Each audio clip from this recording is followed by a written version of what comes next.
All the world holds.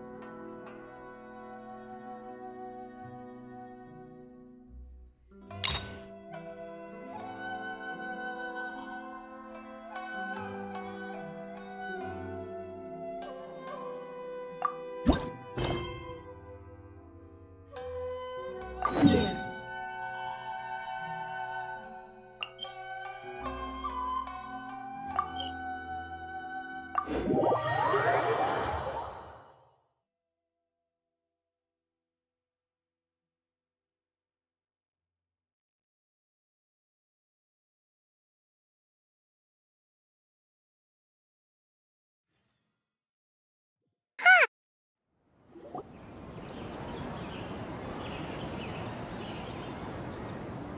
Wow, the academia sure is busy during the day. But where should we go looking for people that we know? Traveler, Paimon. Cyno! It's been so long since we last saw you! As do you. You don't seem weary at all from your travels. If anything, you seem stronger. So, what brings you back here? Oh, nothing in particular. Paimon just saw a really big mushroom out on the road the other day and suddenly missed all our friends in Sumeru. Funnily enough, we were reminiscing about you recently too. It was at a group dinner. I look forward to hearing about your travels. Something tells me we must have a lot to catch up on. Really? You were thinking of us too? What a coincidence! Indeed. Or as I call it, the Biryani factor.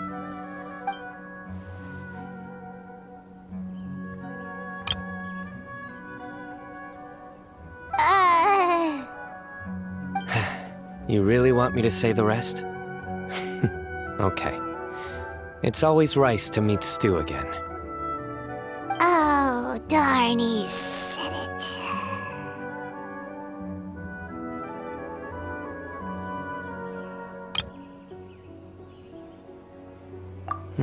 You like that one, huh? You must if you remember it after all this time. Admit the truth.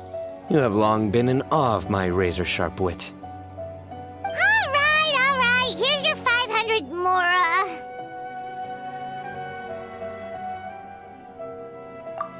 You're exaggerating. It's only 500 mora. Hey, 500 mora is still a lot of snacks to Paimon. All right. I'll treat you to some desserts later.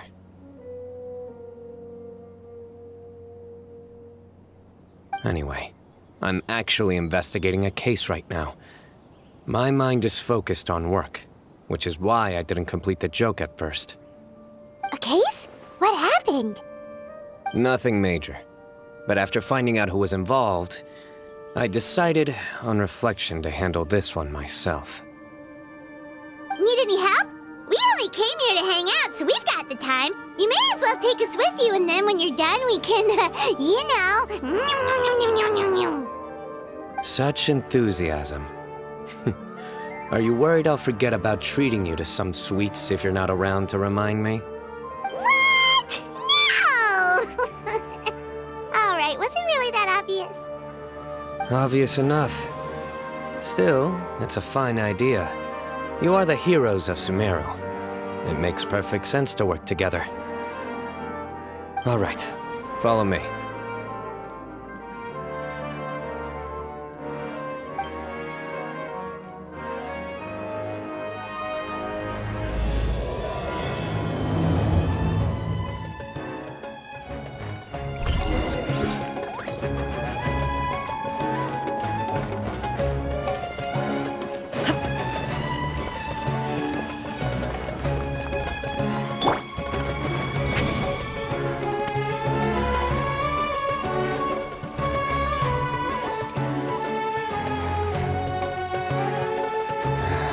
Do you see him?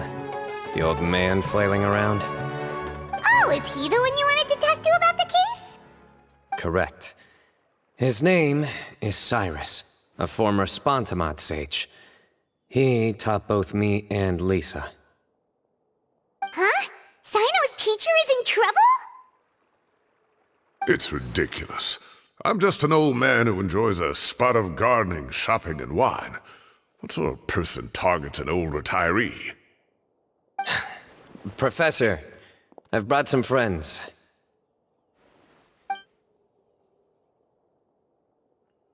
Ah, Cyno. Now who do we have here? Hold on, let me think. A flying fairy dressed in white? A youth who does not seem to hail from this land? My goodness. You must be the legendary traveler in Paimon.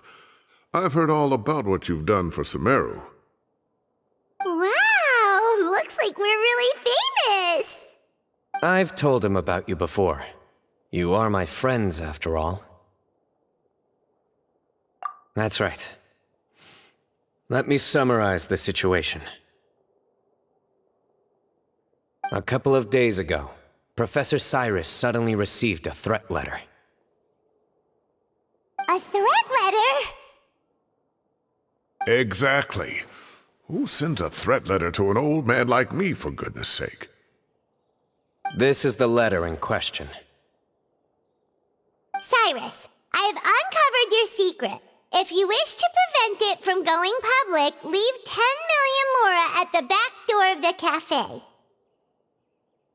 Secondly, don't come looking for me. You'll never find me. But I will always be watching you and all of your secrets. Finally, if you dare to report this to the Matra, there will be consequences. Wow, they sure didn't mince their words.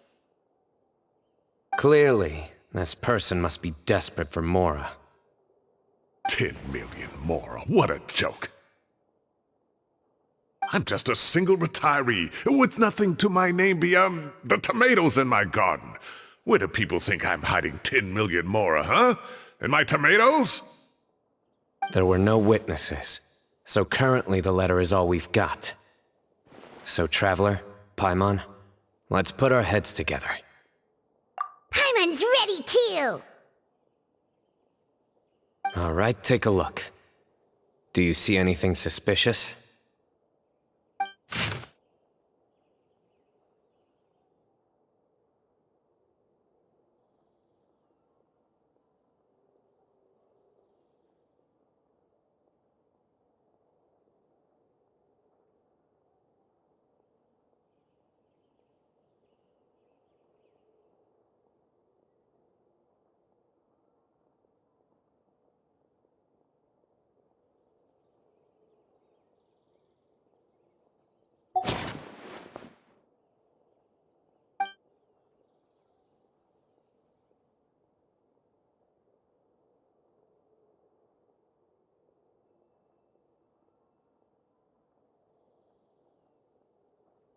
Yes. Some of the strokes are blurry. So is there something wrong with the ink? Possibly. And I bet the paper has something to do with it. Most of the paper around here is much smoother than this, and the ink is absorbed quickly so it doesn't run. This paper, meanwhile, it's very coarse-grained, almost as if it's made from some sort of plant matter. It's certainly not the same paper as we use in the academia, but the ink is nothing special. Just regular black ink that gets a blue tinge when applied to paper. So do we think the culprit has a connection with the academia or not? Wait, check this out! Looks like this part got wet at some point. Agreed.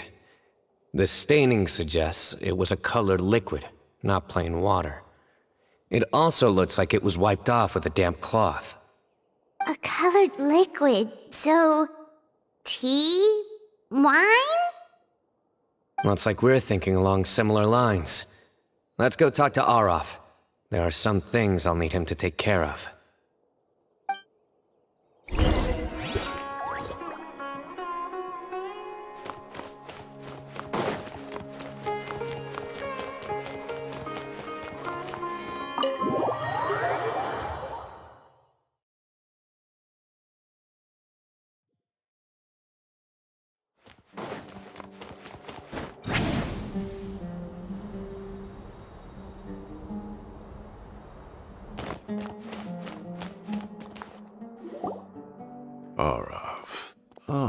of? Ah, there he is. Mahamatra Cyno. Sir Cyrus. Ah, and the Traveler and Paimon. It's been a while.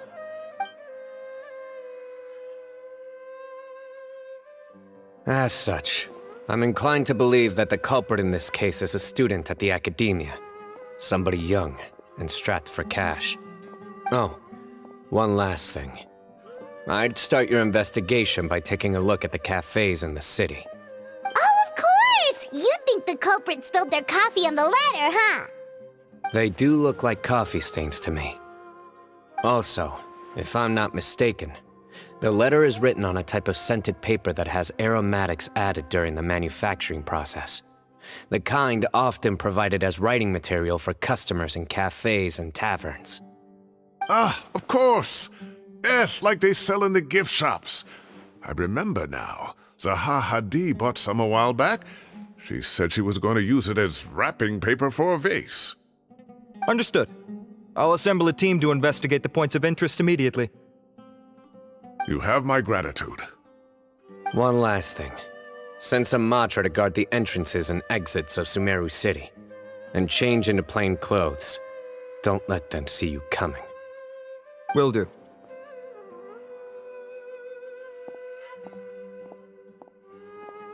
Great thinking, Cyno. So, where do we think the culprit's at right now? Yeah, they've probably been lying low at home waiting to see how Cyrus reacts. You're right, Paimon. Really? Which part? The culprit's approach. Whatever happens, they need this Mora. But just because they warned Professor Cyrus not to go to the Matra, doesn't mean they know what he'll do next. So, like you said, they need to wait and see.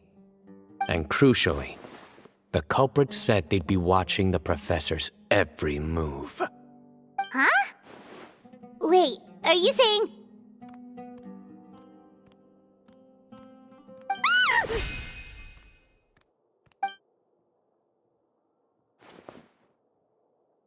Found you!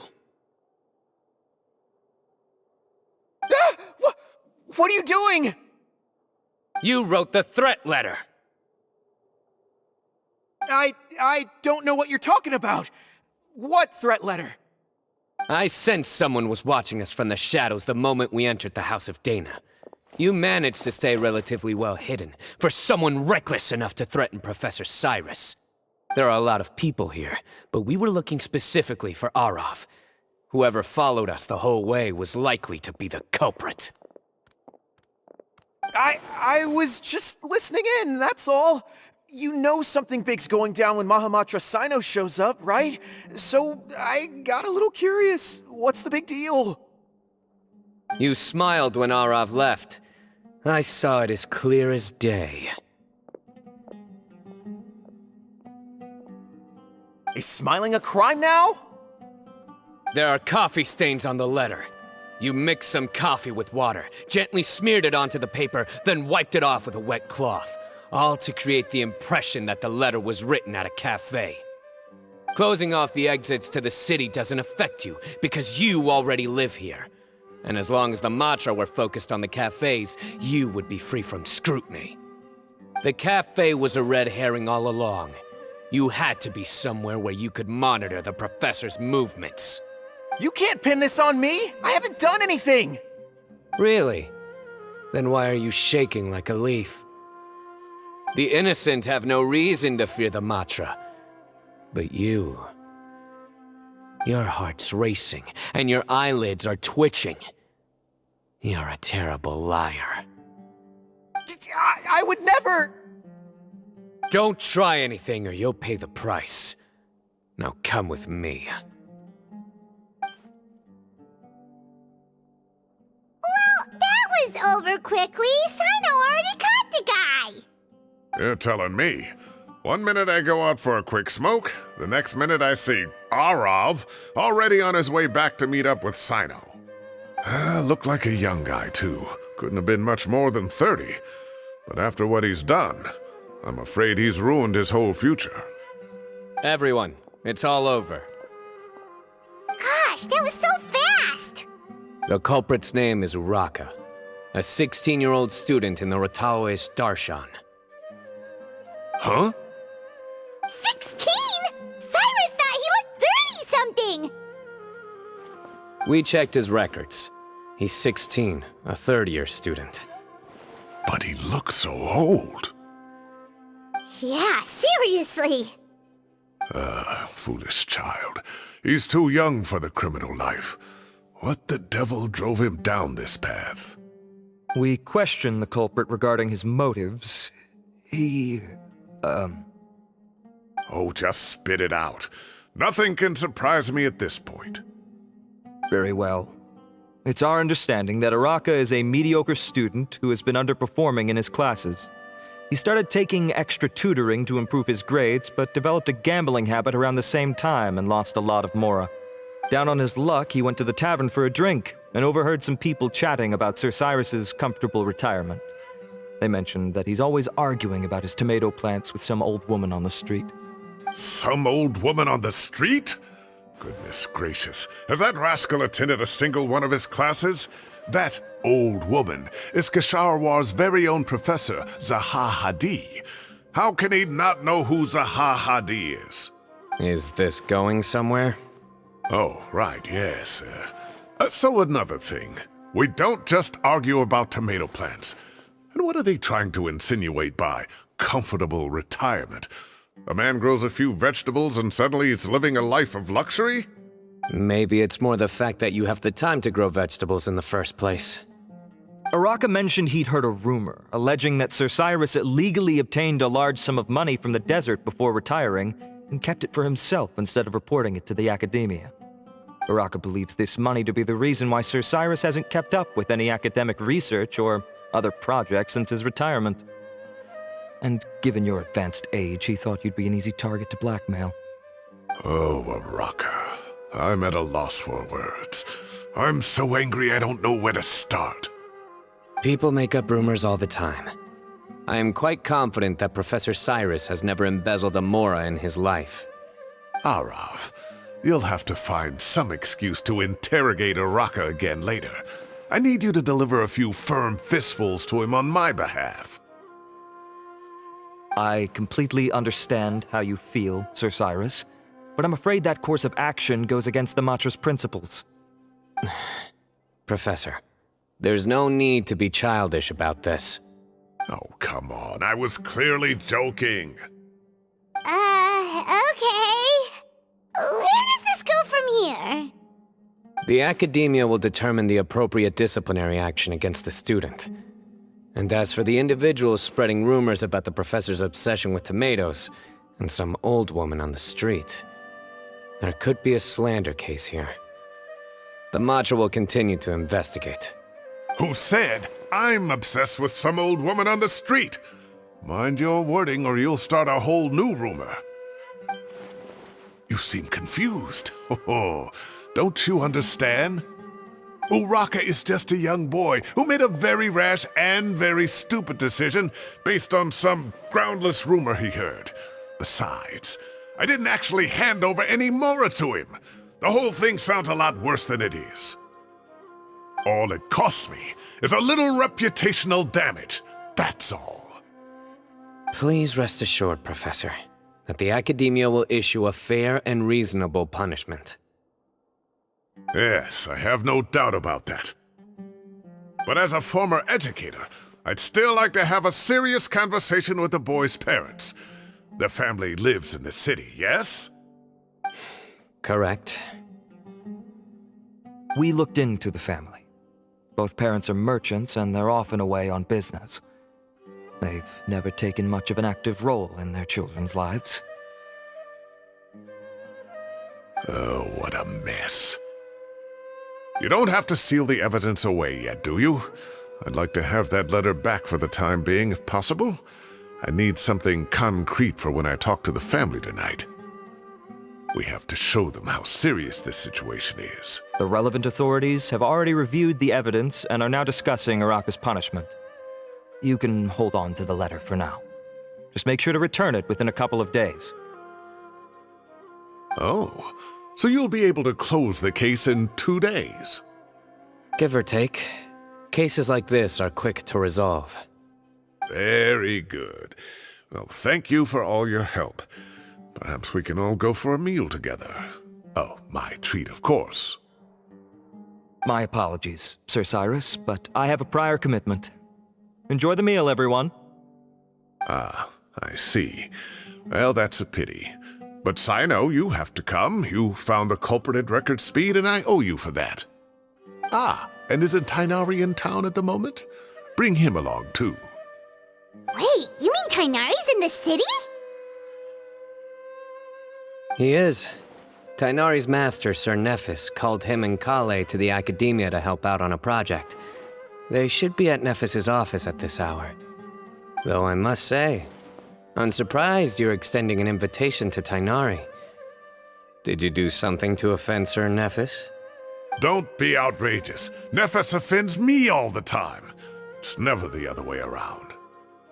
Anyway, hurry up and fetch Tighnari. I'll head over to the tavern with the Traveler and Paimon. See you there.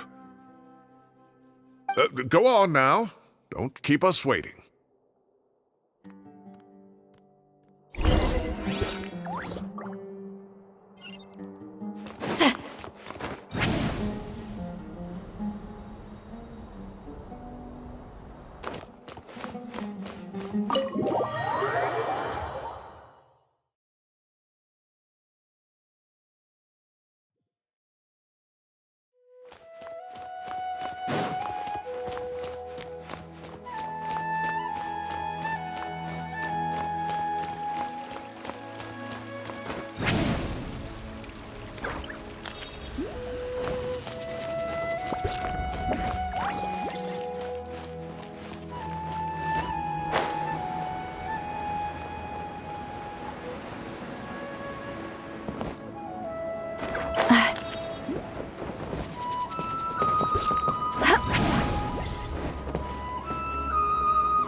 I'm tired already.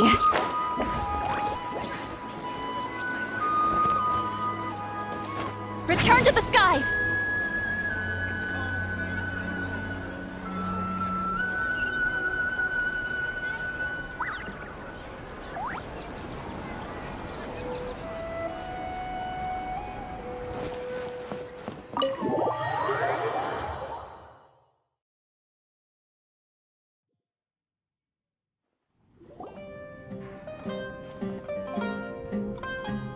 Not to brag, but we never had problems like this at Ratawa Hist back when I was still teaching. And if you don't want to take my word for it, you can ask them. They were students at the time. They'll tell you what it was like, won't they? I was out in the forest at least 4 days a week back then, thanks to a colossal workload from Master. It wrought havoc on my poor tail, so I didn't exactly keep up to date with what was going on at the Academia. Most of what I know, I heard from Cyno after the fact. Professor's become a lot more laid back in his retirement. He used to be far stricter, and was especially known for being extremely principled. Wow. It's hard enough to stay true to your principles as a normal person. I can't imagine doing that as a sage. It's a pity Kale wasn't around at the time. I would have happily taken her on as a student. And then we'd have one more person who has to address Lisa as upper-class woman. Really? Can't you just call her Lisa? She seems to prefer it when people treat her like an older sister. Oh, believe me, back when she was a student, nothing made her happier than the younger students acknowledging her seniority.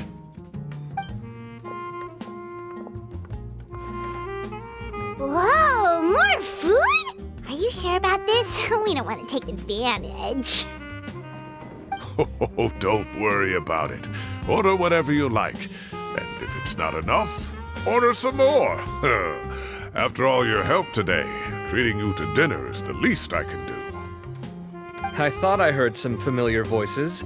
Ah, and Sir Cyrus is here as well. Oh, Kaveh, it's been a while. Zahahadi was talking about you last month. How have you been? I've been all right, thank you. You're looking very well, sir. I'm glad to see it. Have you eaten yet? Care to join us? That's awfully kind of you, but I had a late lunch, so I'm not really hungry just yet. I'll have dinner a little bit later tonight. I just came to Lombard's to buy some wine, and when I heard some voices I recognized, I thought I'd come and say hello. So what's the occasion, anyway? Some sort of celebration? Consolation, more like. You wouldn't believe the day I've had.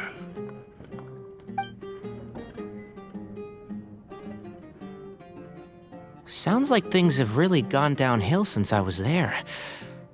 My whole time as a student, I've never heard of anything remotely like that. I can't believe how young the guy is. What are his parents going to think? Young people are always more susceptible to making rash and ill-advised decisions. Their minds are still developing. It's just an unfortunate fact of life. But still, this boy has some nerve. Just look at what he wrote. It makes my blood boil. Wow, yeah. Jeez. I will always be watching you and all of your secrets. And then he just followed you into the house of Dana? If this were my son, he'd get the scolding of a lifetime. Luckily, I'm also an extremely principled person. Kaveh! Your order's ready, sir! Coming! I'll have to get going. Have a nice evening, everyone. I'll catch you all another time. Okay, bye-bye! Here I am. The coffee beans are in here too.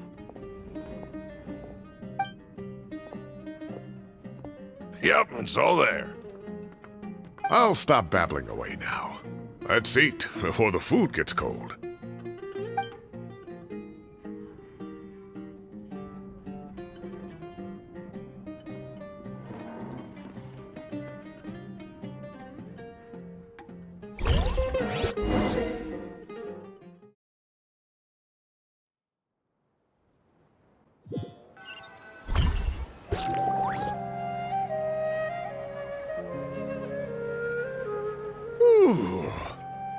Oh, too tasty. Paimon's belly is about to explode. Oh, mine too. I'll have to walk home to burn some of it off. Thanks for dinner, Sir Cyrus. Master Tighnari and I will bring you some homemade herbal tea next time. It'll do wonders for your sleep. Well, I look forward to that. In fact, could I trouble you to bring a little extra for the other old folks on my street? I'll be the envy of the neighborhood. No problem at all. I'll pack some up and bring it over. I'll see you all later. I better head home now and tend to the crops. Good night, Professor. Don't let those tomatoes keep you up too late. Hey, my tomatoes are serious business. I am not about to be beaten by Zahahadi. Anyway, I'll be leaving now. Don't stay up too late now, children. I bid you all a good night. Take care. Have a safe trip home. All right. Now, we finally have some us time. What do you mean, us time? Well, I was talking with Tighnari and Kale, and since we all have some free time, we thought we could all go camping together. Think of it as our way of welcoming you back to Sumeru. Camping? Oh, that sounds fun! Paimon's in! Wait, no! That's my job! Don't take it away from me. Why don't you and Paimon help out Master or Cyno? You don't have to play the hero when you're out with us. This is your chance to just, laze around and switch off for a bit. Everyone, let's meet tomorrow afternoon at the riverbank to the southeast of Gandharvaville. No need to bring anything. We've already packed everything for the trip. Just bring your delightful selves and prepare to have some fun. You got it! We'll be there! Great. Then we'll see you tomorrow.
Time to set off! Let's head to the southeast of Gandharvaville and meet up with the others!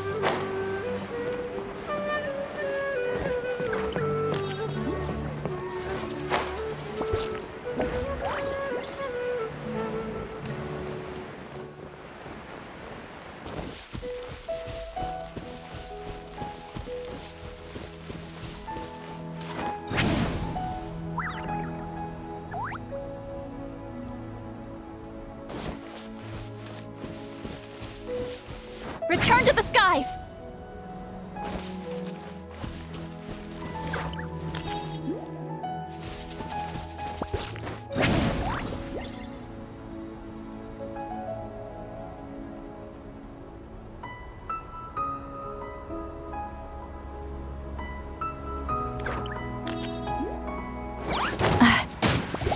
Get to work!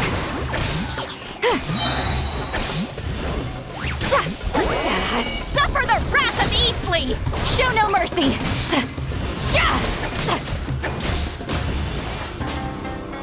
Ha!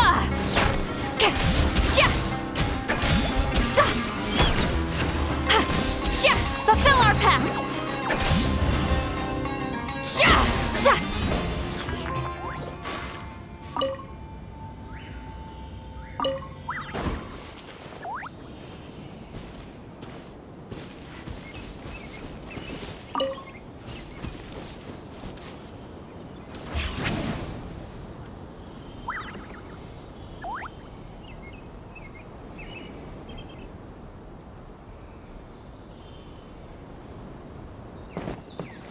Take me up!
Take me up!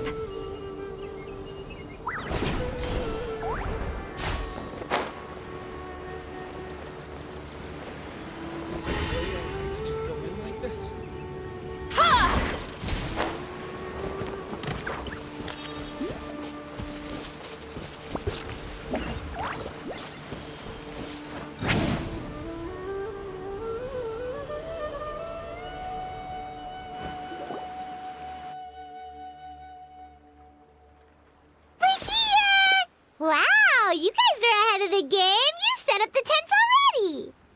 I'd say we're right about on schedule, actually. We were aiming to have them set up before you arrived. Traveler, Paimon, let's go fishing together. Whatever we catch, we can grill for dinner tonight. You got it! Dinner's on us tonight!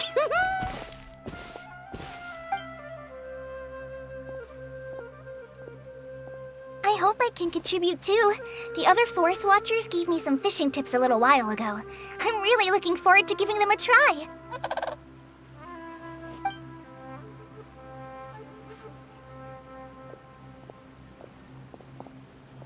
I saw some very appetizing mushrooms in the area, so I gathered a few for us. I'll leave them here along with some fresh fruit. Wow, camping with a Forest Watcher is the way to go! They think of everything! And even if they don't, they can improvise! This is true. I don't think I've ever had a single rough day in this forest. So, how has everything been going for you? Well, there's been some high points and low points, but we've had some unforgettable experiences along the way. I see. Oh, in that case, you should try a valberry. I bought some from the market this morning. A valuable suggestion. Just don't bury your feelings using food. All I wanted was to recommend something bittersweet. Oh, I have a sudden craving for fruit tea. I'm gonna go fetch some stuff. Bye!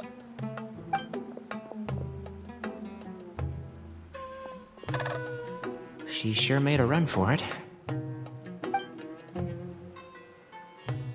Unbelievable. She made a run for it.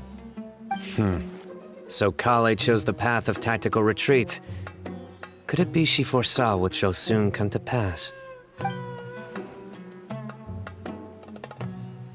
My dear friend, you know what I am about to say. Excellent! A kindred spirit. A great warrior can sense when a duel is nigh. But it looks like we'll get told off if we start playing now.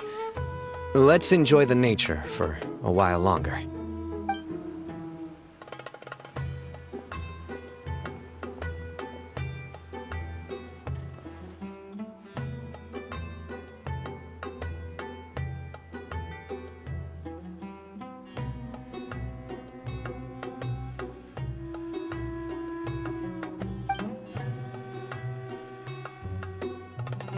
We got a bite! I'll reel it in.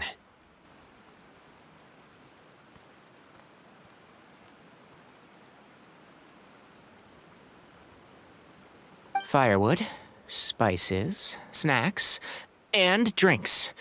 Everything's ready. Once Kale gets back, we can light up the fire and start grilling.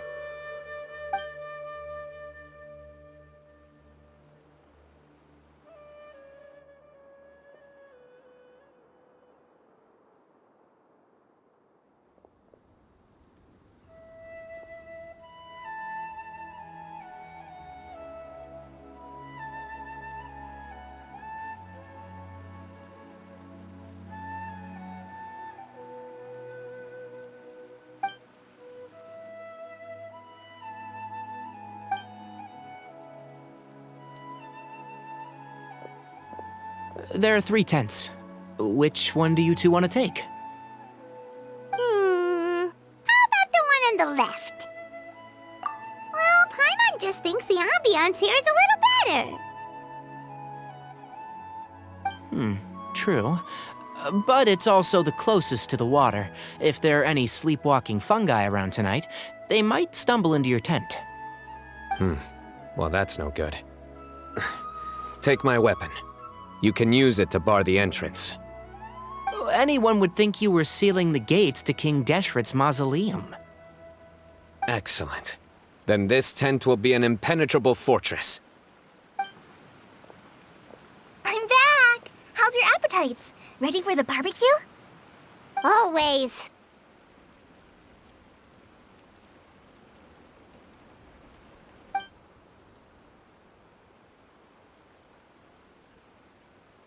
Oh, it smells so good. Paimon's drooling.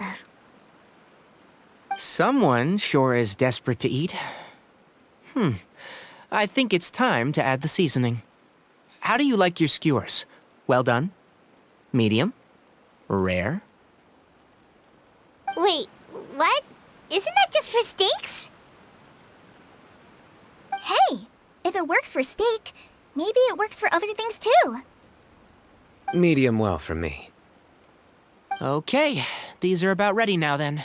It'll be a few more minutes for anyone who wants theirs well done.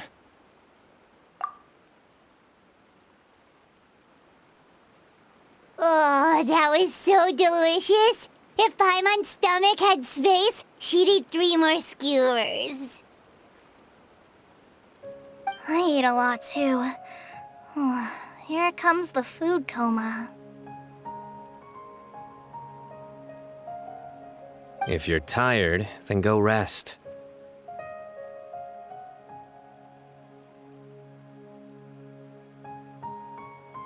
You must be getting sleepy too, Paimon. Why don't you guys head to your tents? Cyno and I will clean up. Tonight I show you mercy. Our sacred duel will take place another day.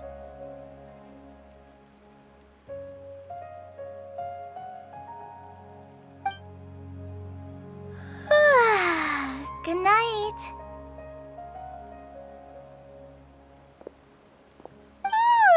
Paimon's struggling to keep her eyes open.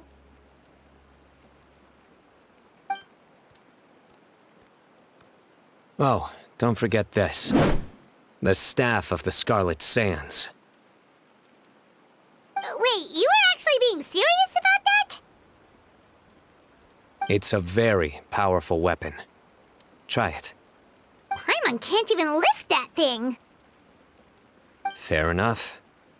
You sure you don't want it? Yeah, Paimon's sure. We'll be fine. And even if we do get an uninvited guest in the night, Paimon will be here to take care of the traveler.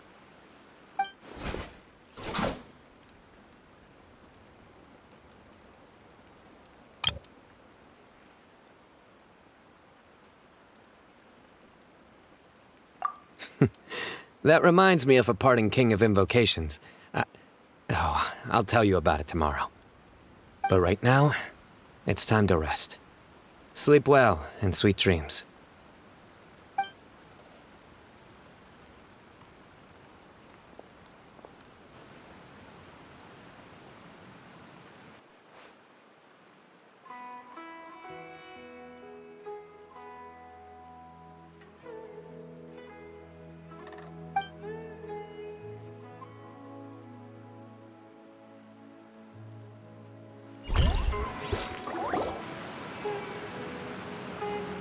I think they should all be here.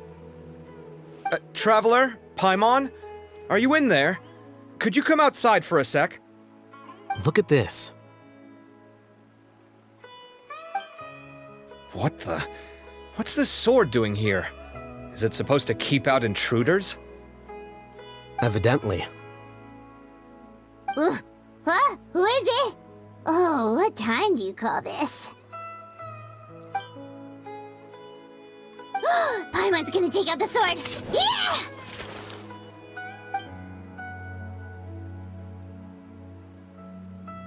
Oh, hey them, Kaveh! What are you doing here? It's the middle of the night! Sorry to wake you up at this hour of the night, but we've got a situation on our hands. Let's get dressed and talk about it outside.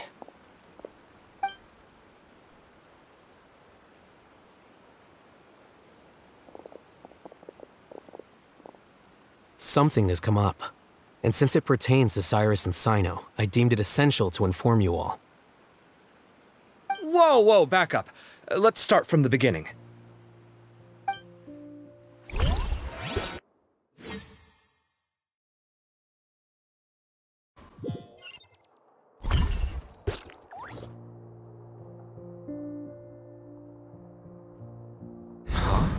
Where'd the wine cups go? I could have sworn I left them here after I washed them. Ah, there they are. I'll have a cup too. Can you see if the cookies are still on the table?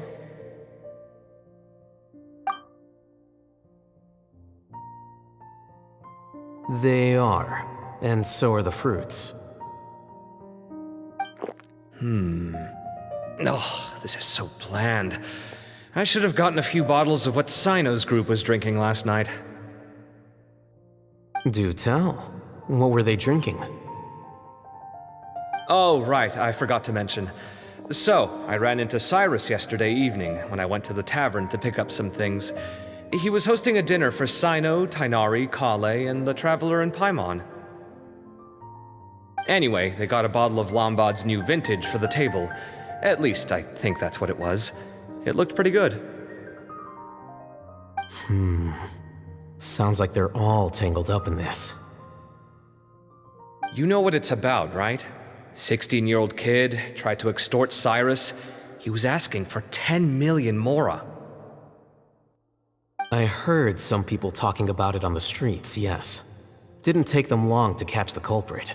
The sages are probably dealing with the case by now.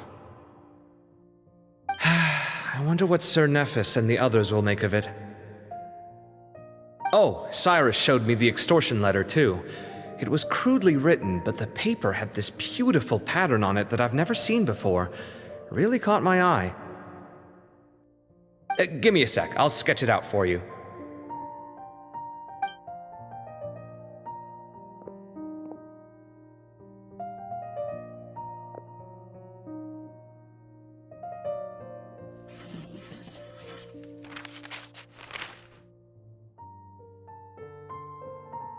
Okay, done.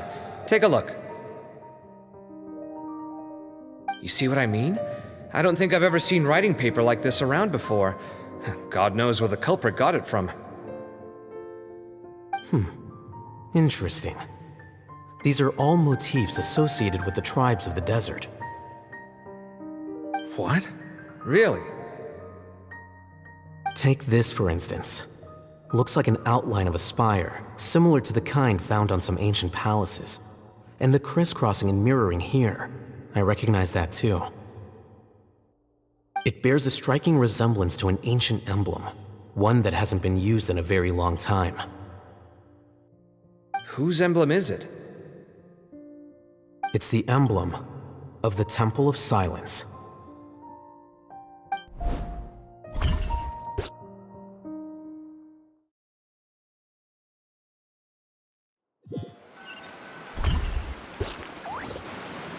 After discussing it with each other, we both agreed that something didn't feel right, so we went looking for you. This was a long way to come from the city. Alhaitham figured you were probably with Tighnari, so Gandharvaville was our first stop, but the Forest Watchers told us that you'd gone camping.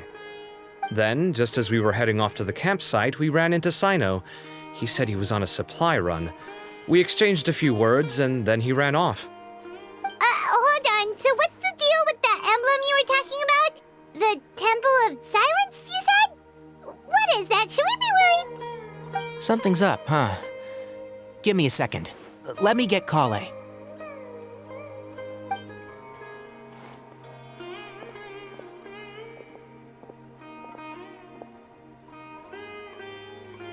So you've never heard of the Temple of Silence? Well, to put it simply, it's an organization that has existed in Sumeru for over 1,000 years. These days, you can find a Temple of Silence office in the academia. Theoretically, it's responsible for the custody and disposal of information and documents not fit for public dissemination. At least, that's what they tell the outside world. In truth, it's essentially a vestigial institution nowadays. There's an office with their name on it, but it's functionally obsolete. Historically speaking, the original Temple of Silence is said to have been established by Hermanubis, one of the 7 pillars of King Deshret and the greatest of all sages. Most of the organization's members hailed from the desert. By contrast, none of the Academia Temple's current members are from the desert region, nor do they use any symbols connected with the desert folk. So the Temple of Silence at the Academia is just a fake? Wow. It's possible. The real question is, why? My guess is they're covering something up. So, how do you know all this? Sounds like some pretty top-secret stuff. Did you forget? He did a stint as acting Grand Sage, and kept the pay raise even after he resigned. Oh, yeah! Paimon did totally forget about that. So you took the chance to read all the top-secret documents while you were acting Grand Sage, huh? If you're asking me whether I familiarized myself with the documentation in my office, I would respond that that's a perfectly normal part of any job. So much about this doesn't make sense. Why did the emblem of the Temple of Silence appear on a threat letter from an academia student to Cyrus? The student's only 16, and doesn't have any family ties to the desert. So where could he have seen that emblem, or gotten the paper? You said you ran into Cyno, yes? Did you tell him what you've just told us? Yep. He ran off as soon as he heard what we said. Given that Cyrus is involved, he's probably halfway through solving the case by now. Still, we should try to catch up with him. At this hour of the night, Cyno will probably go looking for Cyrus at his current residence. If the Academia's Temple of Silence really does exist just to cover up the truth, the sudden appearance of this emblem can't be good. It's sure to stir up trouble. We should pay a visit to the Academia. Yes. As the Sage of Amorta, my master ought to know the truth about their office. You can ask him to tell you what he knows. The more information we have, the better prepared we'll be for whatever happens there. If this situation is connected to the real Temple of Silence, the emblem has to be part of a bigger conspiracy. Kale, could I trouble you to send a message to the Core of 30? Tell them to keep an eye out for Cyno and Cyrus. Traveler, Paimon, you two come with me. We'll go after Cyno. Sounds like a plan. Let's go. Cyrus has been living in the city lately. He rented a place near the field so he can keep an eye on his tomato plants. Then let's go look for him there.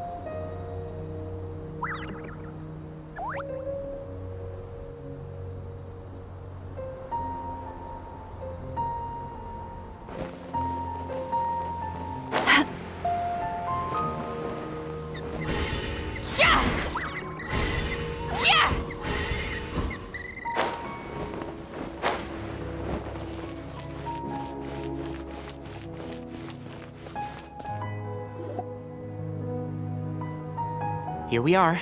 This is the place. We might be too late. Looks like nobody's home. Oh, Cyno moves fast. If he was here, he's probably long gone by now.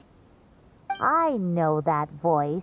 Is that Tainari I hear? Ah! Professor Zahahadi!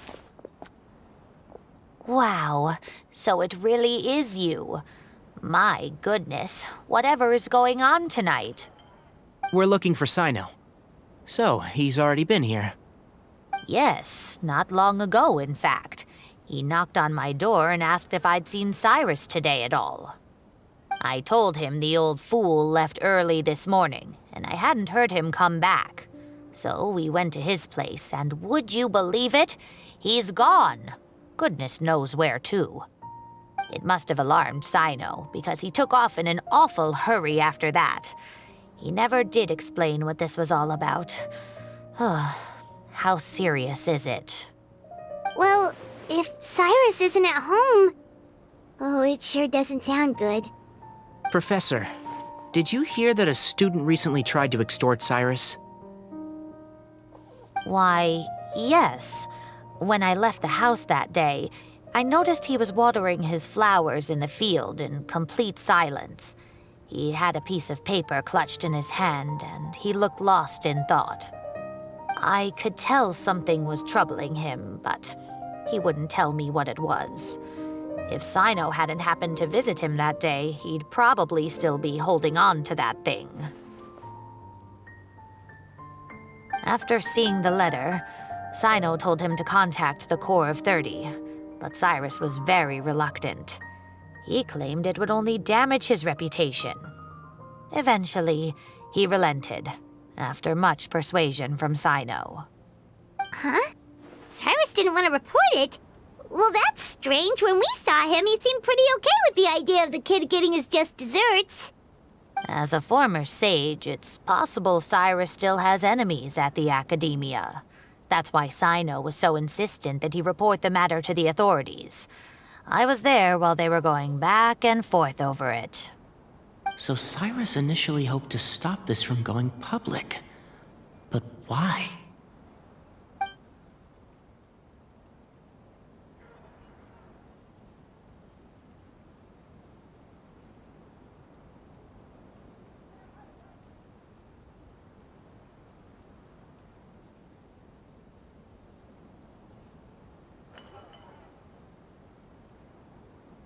Oh, dear. What on earth has that old fool gotten himself wrapped up in? Oh, I do hope he's not in danger. Oh, I almost forgot. Cyno left me this letter to pass on to you. He wrote it when he came by earlier. He realized you might come looking for him. Thank you. What does it say? Let Paimon take a look.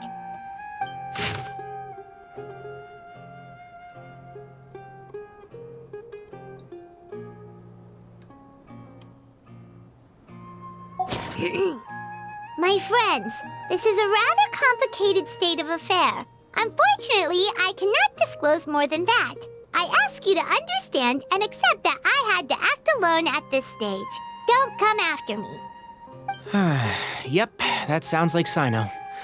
Thank you, Professor. Please do not worry. We will do all we can to protect both Cyno and Cyrus. Traveler, Paimon, let's head to the Academia and regroup.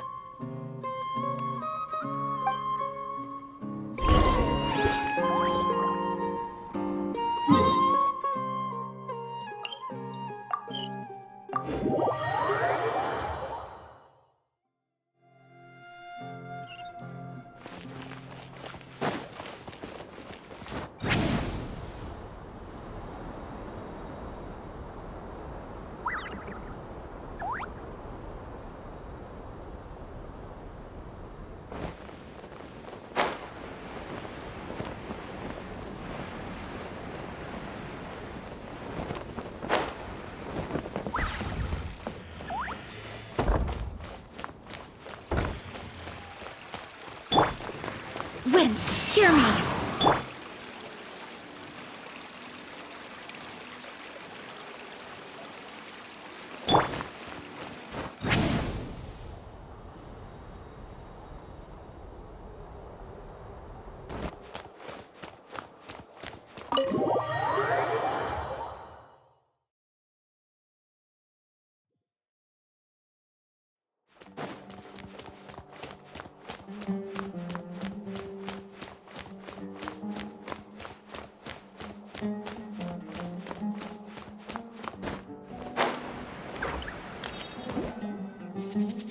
You're here?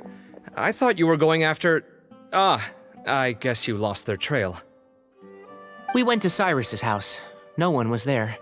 Cyno got there before us, but he was long gone by the time we arrived. He didn't say where he was going? No, he left us a letter and told us not to go after him.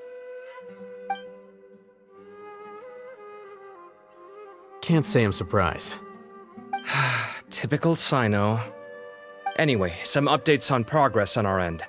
I drew the emblem from memory again, but in more detail this time.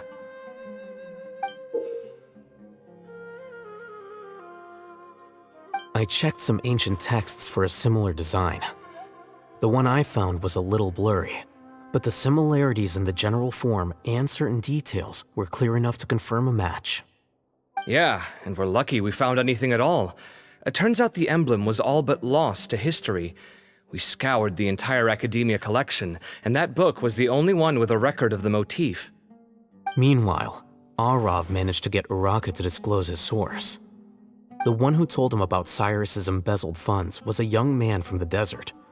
According to Uraka, he had a striking presence and was well educated. Apparently, the two met in the tavern over a game of cards. The guy claimed to be in the city for business as part of a merchant caravan. Uraka was intrigued when he heard what his new acquaintance had to say, and brought up the idea of extorting Cyrus for Mora. The guy encouraged him to go ahead with it, then handed him some pen and paper to write the letter. I see. So it could be that this person planted the paper intentionally. So, how do we find this guy? Did Uraka say where he is? He doesn't know. He claims not to have seen him since that day in the tavern. The man gave him some tips on how to carry out the extortion, but from then on, Uraka was acting alone. Nephis and Arav have gone to meet the Core of 30 and review the city's entry and exit records. Also, Nephis admitted that the Temple of Silence in the Academia is just a facade. The true Temple of Silence once came to the rainforest to establish a collaboration with the Academia, but as time went by, the sages gradually became corrupt and foolish. The Temple of Silence felt that they could no longer trust the Academia and ended the partnership. They retreated back to the desert about 400 years ago. Ever since its inception, the Temple of Silence has been the guardians of King Deshret's civilization and belief system. They traveled throughout Sumeru, sequestering and guarding any wisdom that posed a threat to the people's livelihoods. At its roots, it was a legitimate and reputable organization whose purpose was to guide people towards the right path. The Academia of the day knew that the split would damage their reputation if it became a matter of public knowledge. And so, they set up a dummy organization of their own to conceal the truth. Not only that, but they managed to keep up the charade for hundreds of years!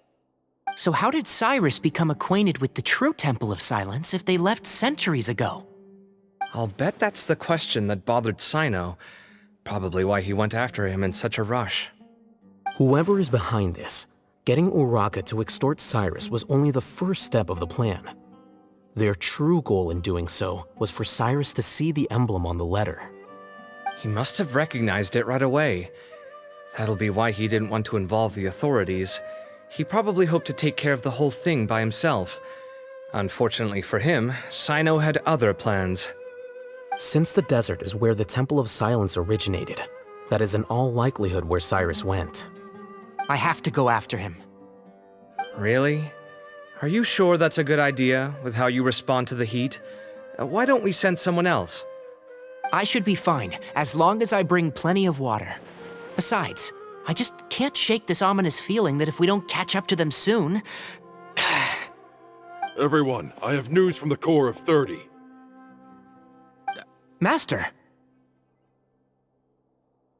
Oh, so that's Nafis, Tighnari's master? Oh, we're finally getting to meet him in person!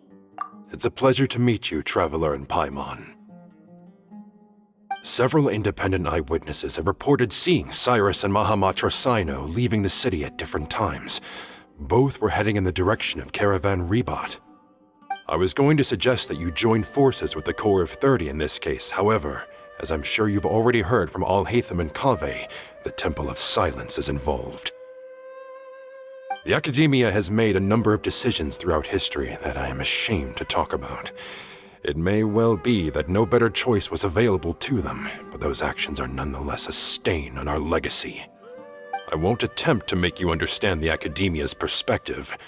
Now is the time for action. I understand where you're coming from, Master. But I'm afraid the situation might be more complicated than we thought. I think we need to keep a low profile, or risk making things worse. Good point. If Cyrus is involved with the other side, or worse, if he's fallen into their hands, and...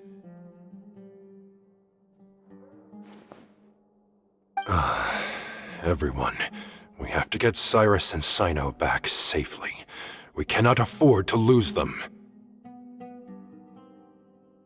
Need our help?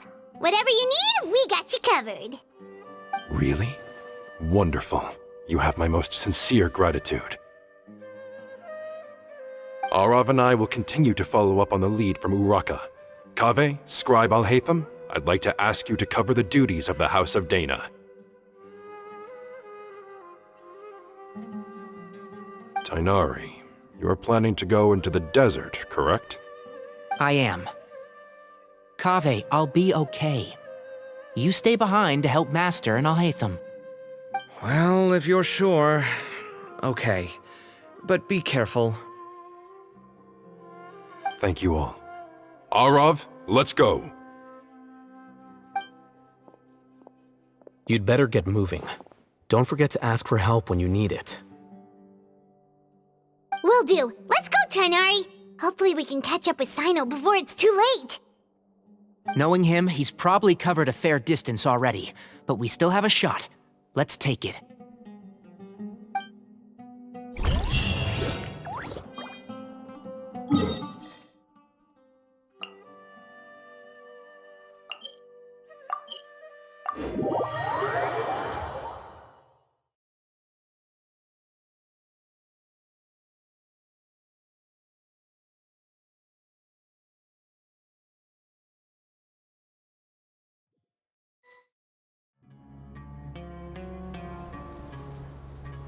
Okay, we made it to Caravan Ribat.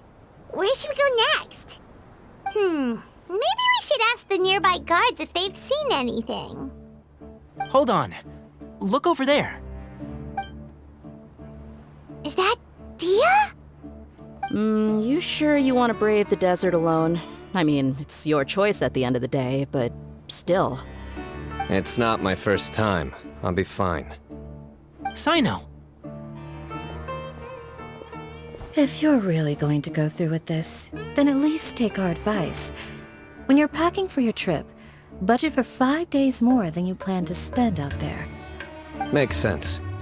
Okay, I'll go get ready. Thought we might find you here. You're trying to retrace Cyrus's steps, aren't you? Didn't I tell you not to come after me? I thought I had a good lead on you. Well, sorry, but we never agreed to that. Why would you go off on your own like this? Nothing personal. It's just a complex situation. And I'd rather not involve anyone else if I can help it. Takes a special kind of person to get Cyno chasing them all the way out to Caravan Ribat.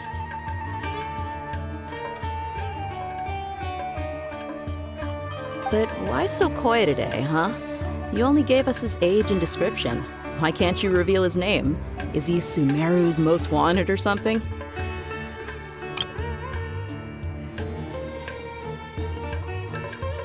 Oh, also, hey guys, it's been a while.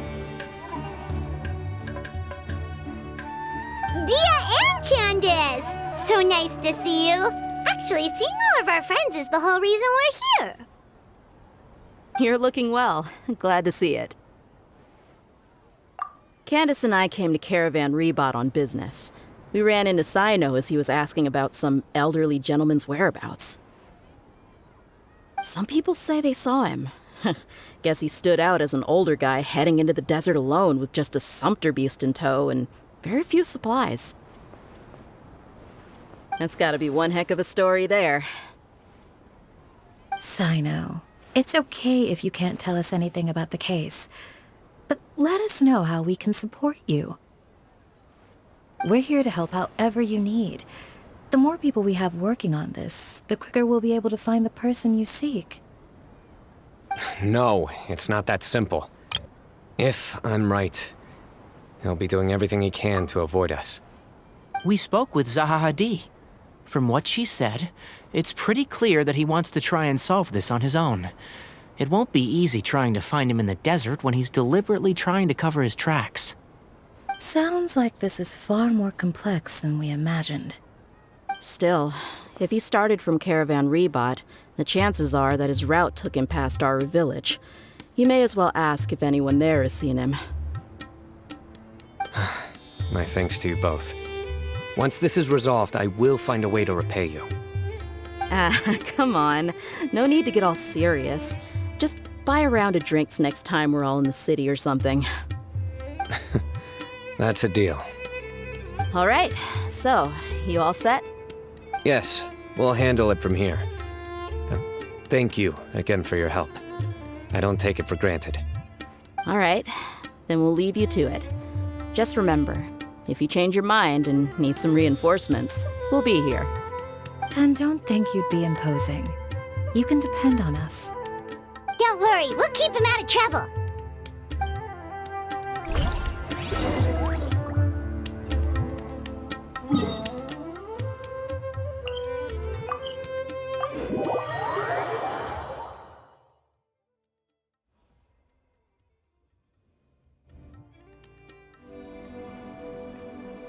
Hold on. There's a few things I'd like to clear up. Go on. So, after you left the campsite, we had a longer talk.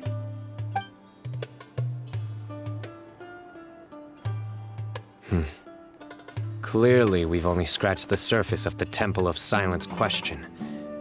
It doesn't surprise me at all that the one in the academia is a fake. Do you have any connection with the Temple of Silence? I do.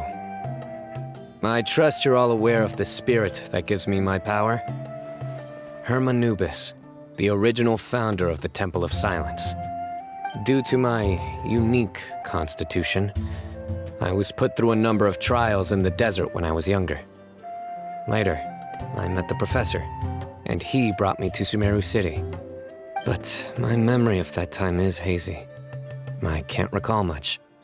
It's a good thing that Kaveh noticed the emblem on the letter. Without that, I don't know if we would have connected the dots and realized there was more to this case than mere extortion. I did not recognize that symbol at all. Whether that's because I've never seen it, or because my memory fails me, it's hard to say. Yeah, you're right. Thank goodness for Kaveh, and for Alhaitham's diligence during his time as acting Grand Sage. But Cyrus must have recognized it right away, right? Otherwise, he wouldn't have had any qualms about you reporting it. Oh, maybe his connection to the Temple of Silence goes even deeper than yours. I suspect so too. Professor has never once mentioned the Temple of Silence in conversation. And whenever the conversation turns to Hermanubis and the concept of spirit indwelling, he avoids going into any depth. Well, speaking of avoiding things, you do realize, don't you, now that we've caught up with you, you're stuck with us for the rest of the way? I am aware. And I have accepted it. Or rather, I don't see how I could manage to ditch you en route, so I might as well accept that you're coming with me. That's right. Fact is, we're coming with you whether you like it or not, so the best option now is to try to look out for each other. Ha! Fair enough. Then at least let me buy you a drink once we're back in the city. Works for me. All right, off we go. Let's start by seeing what the guards here can tell us.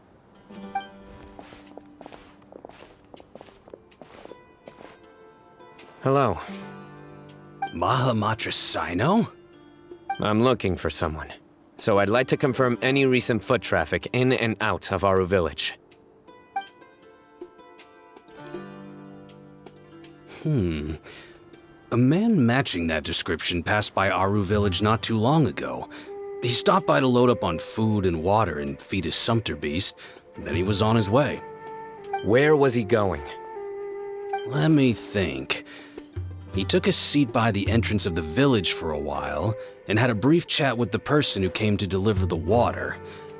He said he was headed somewhere near an oasis, but he didn't mention which one. Do you have a map? I can mark out the direction he was heading and the best routes to any nearby oases. I have one. Mark away. Great.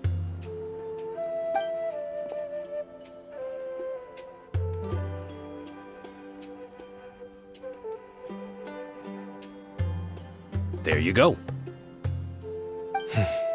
Thank you so much. You were a great help. You've got a really good memory. Ah, you're quite welcome. Just doing my job. Best of luck. I hope you find him soon.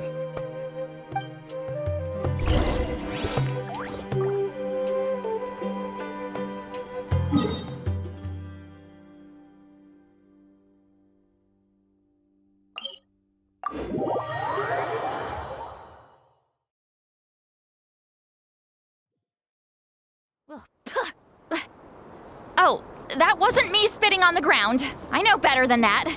I just had some sand in my mouth, I swear.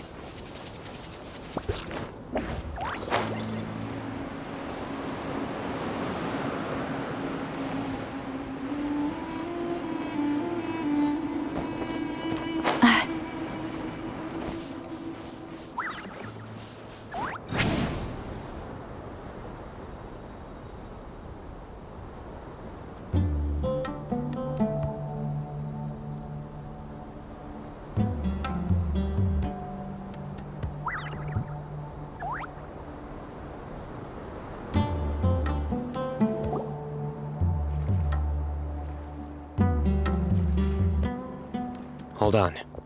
I see some people over there. Do you think it's safe to ask them what they know? Should be. I'll go... No. I'll do it. Huh? Why can't Cyno go talk to them? What difference does it make? Given my background, appearance, and the way I dress, I might not be the most welcome visitor here. Just in case, it's probably better to let a more neutral party handle things.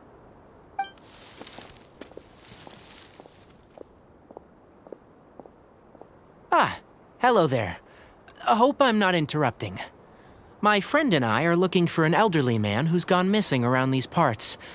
Any chance I could ask you a couple of questions? Oh, a missing person, huh? Sure. What do you want to know? I'm just wondering if you've seen him. Let me give you the details.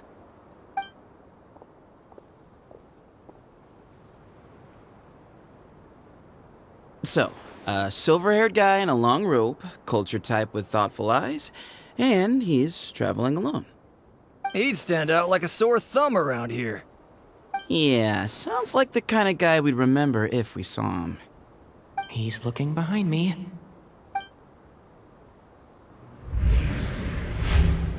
Uh-oh. That guy's looking our way. Your friend over there stands out a lot, too.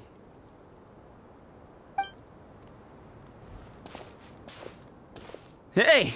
Aren't you Cyno, the General Mahamatra? Yes, that's me. You don't seem surprised that I recognized you. It wouldn't be the first time. Oh, you're the one looking for the old man who's gone missing, aren't you? I have a bad feeling about this guy. Someone's on edge. You don't trust me much, do you? No need to hide it. I understand why you're wary of us. Still, you came to us asking for help. Do you want it or not? I thought you were a group of merchants. Seems I was mistaken. Your henchmen don't look like much, but something tells me they put up a better fight than most mercenaries. Hey! Hear that, guys? You're my henchmen now. Suits me, as long as I get paid for it. Just cut to the chase already. I'm running out of patience. All right. Come with me. All of you.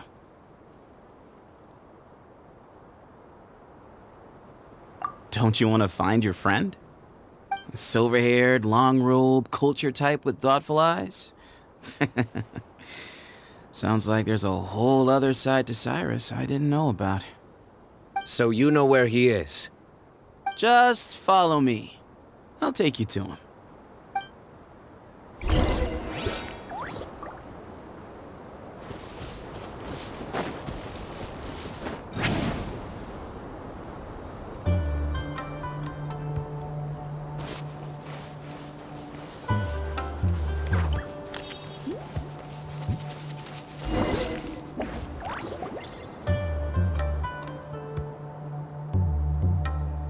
And here. What? Where are you looking? There's nothing here. Please step back. Whoa! Something's coming out of the ground! What is this enormous building doing here? And how was it so well hidden? King Deshret's technology? Wait, so... Hold on, who are you guys really? Is this the Temple of Silence? So you're a member? All good questions. There'll be plenty of time to address them later.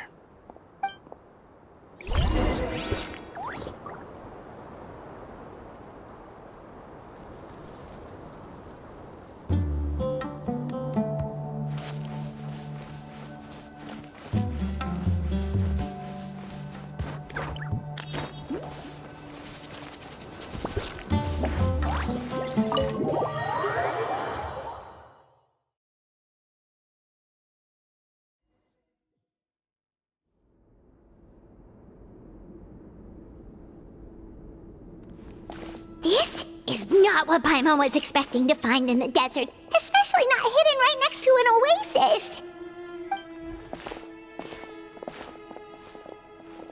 Ooh, Paimon's scared.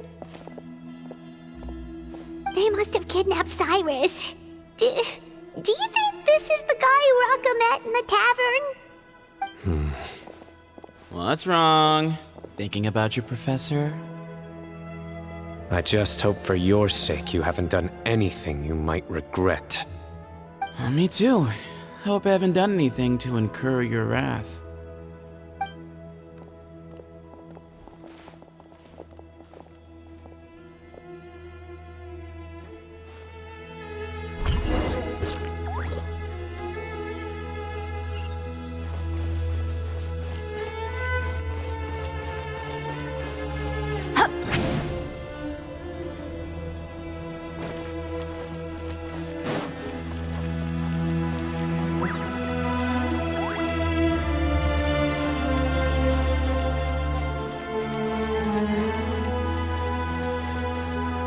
Take me up!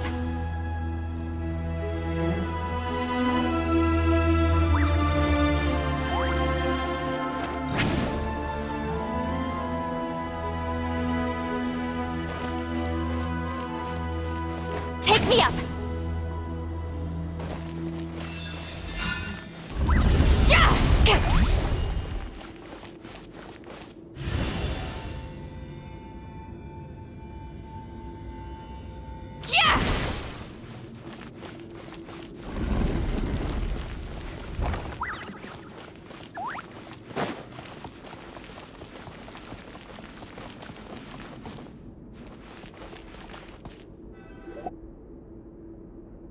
All right, you can wait here for now.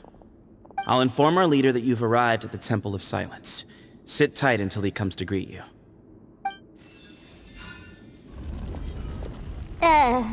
So he's just gonna leave us here unattended? Maybe we're not being kidnapped after all. They can't have been at the oasis by chance.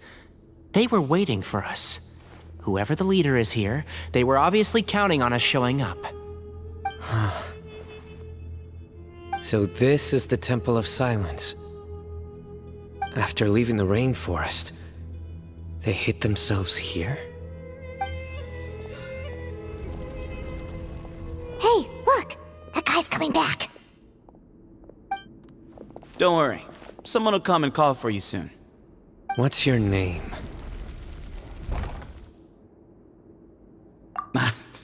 Sorry, guess I was so delighted to see you, I forgot to introduce myself.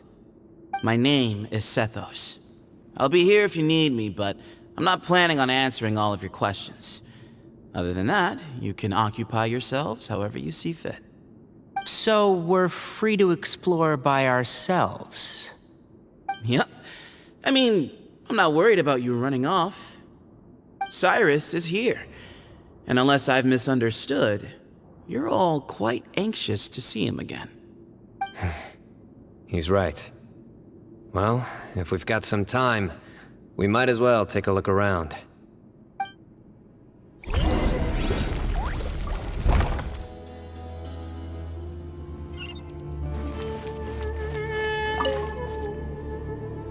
Hey, Sethos! Have you got some time to chat? Sure.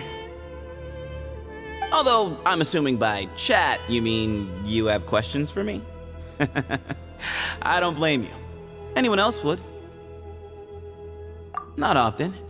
The Temple of Silence is a place of quiet and solitude. We don't get too many visitors.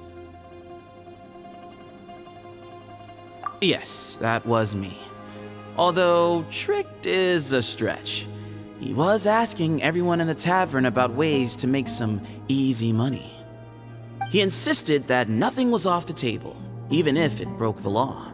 So, I told him that Cyrus had embezzled a large sum of mora from the desert. So you framed Cyrus for a crime that he did not commit? No. That's not entirely true. Let me jog your memory. The letter just said that he had uncovered Cyrus's secret. It didn't say what secret that was. Of course, Uraka was a great accomplice, really. Very cooperative with a little bit of wine in him. Did exactly what he was told. And not much of an original thinker, though. It doesn't surprise me that he struggles academically. Why did Cyrus leave for the desert as soon as he received the letter? You'll have to ask him that one yourself. Certain things I can't answer for him. I'm neither judging nor defending him. All you need to know is that he recognized our emblem, and it was his own choice to take the bait. What kind of question is that? He's the General Mahamatra. Everyone in Sumeru knows who he is. Right, but back at the Oasis, you can't have known who he was for sure, or you wouldn't have asked him. So, what we're really asking is, have you never seen him in person before? I've lived in the desert my whole life. Guess you could say I've never had the pleasure.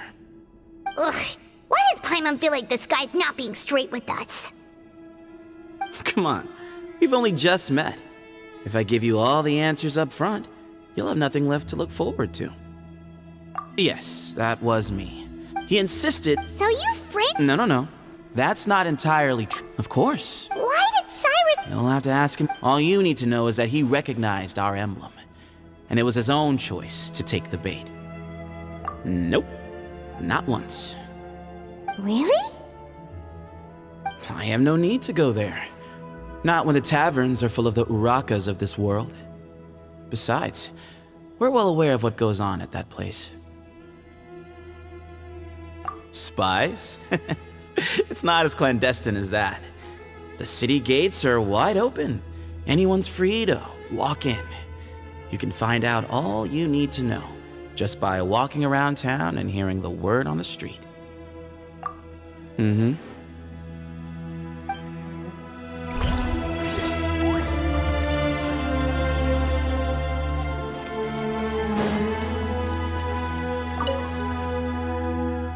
I never imagined that the true Temple of Silence would be hidden somewhere like this. We've passed through these parts before, but never noticed anything. That's King Deshret's technology for you, I guess. It borders on the miraculous. Amazing to think that it's been preserved intact all this time. We should be wary of our hosts. Still, at this point, we can be confident that the professor is safe and sound, so that's something.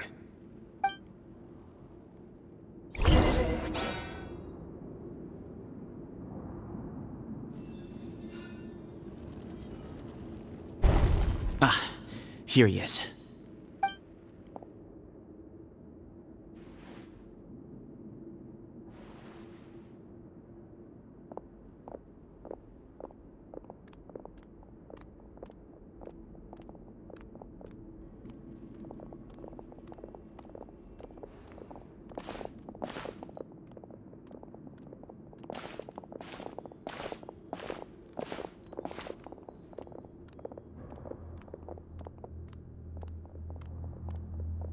Grandfather, the person you wish to see is here.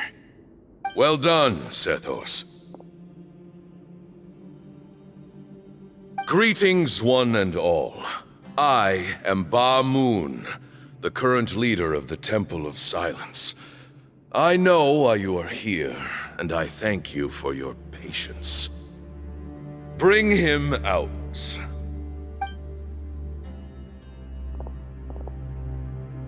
Professor! Cyrus, are you okay? Ah! Watch what you're doing! Oh, my apologies. We have no intention of causing you distress. But you must understand, Cyrus is of great importance to us. We had to find a way to bring him back to us. Cyrus owes me his life, and to the Temple of Silence, he owes a debt of gratitude. I let him go a long time ago, but now the time has come to demand payment. I wanted to end my feud with this old bag of bones before you caught up with me. But you got here so quickly. Just leave, Cyno. This is a matter between us two old men. You're all too young to get involved. So that's why you didn't want to report the letter. You'd made up your mind to come here from the beginning. You only left in such a hurry to try and throw us off your trail. Some things in life catch up with you, no matter what you do. You shouldn't have come. That alone brought the others. Cyno didn't make us do anything. We came here for the same reason he did. To rescue you. We'd appreciate you telling us the truth. Otherwise, it seems a little unfair on everyone who had to stay behind. My secrets are secret for good reason. Bringing them to light can only lead to misfortune. You're afraid, aren't you?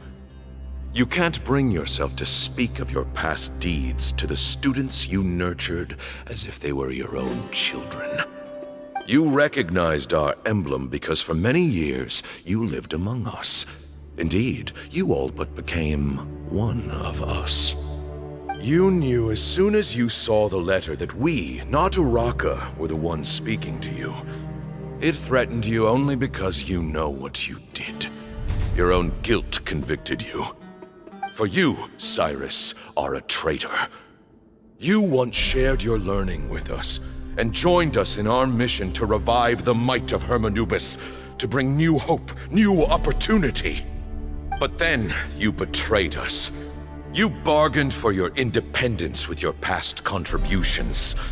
And then you left, taking with you Hermanubis' might and the wielder of his power. We both know what I said to you that day. That as the leader, I grant you permission to leave, but that one day, the sands of time will catch up with you. And when that day comes, you must pay the price you owe. You really know how to hold a grudge. Hermanubis' might? And the wielder of his power? Does he mean you? Professor, anything to say? The moon is right. I came here once before. He rescued me from the brink of death once, many years ago in the desert. When he learned that I was a scholar, he invited me to come here and revive the might of Hermanubis together. It was a great, daring plan, and one shrouded in secrecy. The Temple of Silence had been bereft of Hermanubis for too long. The strength of its faith and its warriors were waning. Bamoon proposed that we implant bar fragments, shards of Hermanubis, into the bodies of suitable vessels. If the experiment was successful, the spirit of Hermanubis would then dwell within the vessel. Many believers volunteered themselves for the experiment. But we soon discovered that the bodies of grown adults could not withstand Hermanubis' power. In the end, Bamoon offered his own adoptive grandson. One other child was identified as a suitable vessel, and his parents agreed to release him into our custody in exchange for a small fortune. These two children were our only hope for hosting Hermanubis' power. For many years, the Temple of Silence had been in possession of 2 Ba fragments from Hermanubis. As remnants of his raw power, they were exceedingly rare treasures. The test subjects were sent into a room that had been prepared for the ceremony and instructed to approach the Ba fragments, whose power had been amplified. If, after some time, this power did not repel them, this would mean that they were suitable vessels. The original plan was for a 3-stage experiment: resonance, implantation, and recovery and observation. The resonance stage went quite smoothly for both candidates. As the 2nd stage began, I realized a decision had to be made. Should we implant the fragments one at a time? This would allow us to monitor the results after the first round and adjust our plan accordingly. Or alternatively, we could implant each fragment in a different vessel at the same time and compare their effects. But as I was deliberating, both Ba fragments suddenly became active. They glowed with a light we had never seen before. I knew that if they were not implanted right away, they would disintegrate and be gone from the world for good. Our 2 vessels had both displayed great promise by successfully resonating with the fragments. Under the circumstances, the thought of implanting both fragments into the same vessel seemed out of the question. To preserve our faith and our power, we implanted each of them with a single fragment. Ultimately, I ended the experiment and left, taking one of the children with me. In recognition of your past contributions, I chose not to send someone to hunt down and kill you both. Your lives were spared, but I have paid a great price for your betrayal ever since. I have always wanted to see you, Cyno. Losing you and your Ba fragment dealt us a devastating blow. We've been in decline ever since you left. I see. So that's how I gained my power. Look, in essence, I borrowed your Ba fragment for a decade or so. And now you are seeking justice. If you want to take my life, then so be it. I'm an old man now anyway. But you cannot lift a finger against Cyno. He is the General Mahamatra. Your actions would be seen as a declaration of war against the Academia. I'm sure you don't remember anymore, dear Cyno, but you've met us all before. You were so young then, when we all gathered around and celebrated the revival of our Lord. You and he, Sethos, you were our final hope. You'd like me to return my power? As a follower of Hermanubis, I have allowed this power to remain in the rainforest for far too long. Now, it is time to reclaim it. That power is not yours to reclaim. Cyno was chosen by the gods. You cannot take what they have bestowed. You are wrong. Cyno was chosen, but he was not the only one. My child, Sethos, has the same gift as he. So those are your terms for freeing the professor? Despise me all you want. My sins are my own. The Temple of Silence is an innocent party. It is because of my foolishness all those years ago that the Temple's glory has waned. And now I must take responsibility for the decision I made back then. So what you're saying is, the power of one Ba fragment is not enough? You're asking me to return the one in my possession, so it can be implanted in him instead? Divine power causes great suffering to those who wield it. How do you know that Sethos would be able to withstand it? He is no longer a small child. But regardless, this burden is ours to bear, and your objections mean little given that you turned your back on us long ago. Both my heart and mind are telling me that what you are proposing is a terrible idea. However... Don't listen to him, Cyno.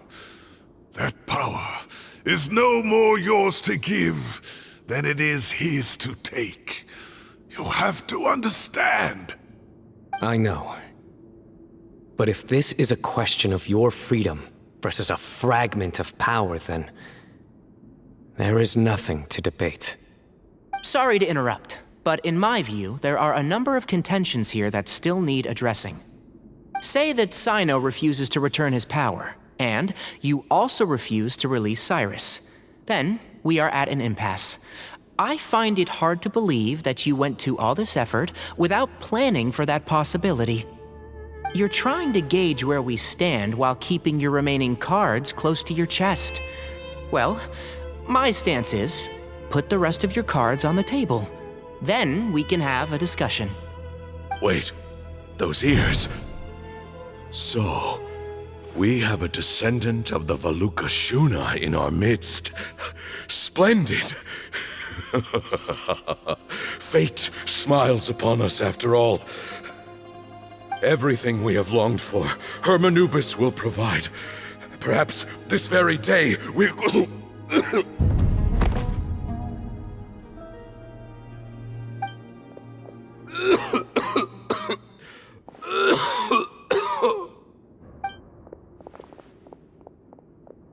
Why is he coughing so much? He looks like he's in really bad shape.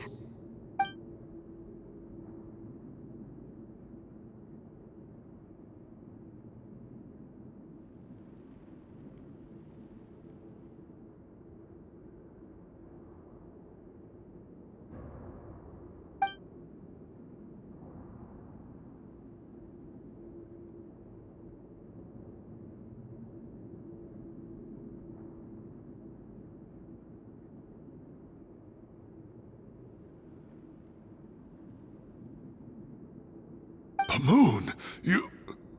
Take our leader back to his room. Sethos, you must... Grandfather, I know what you wish to say. Leave this in my hands. I don't like to drag out conversations, so I'll just cut to the chase. Had Cyrus not stopped the experiment all those years ago, the plan would most likely have been a success. The wisdom of Hermanubis would have been ours. Still, it's no use talking about what-ifs. We cannot change the past. I'm not like my grandfather. The Temple of Silence has a grand legacy and a sacred duty to fulfill. So it's somewhat inevitable for the leader to have an inflated sense of self. But I see things a little differently. I don't believe the temple has the same stature that it once did.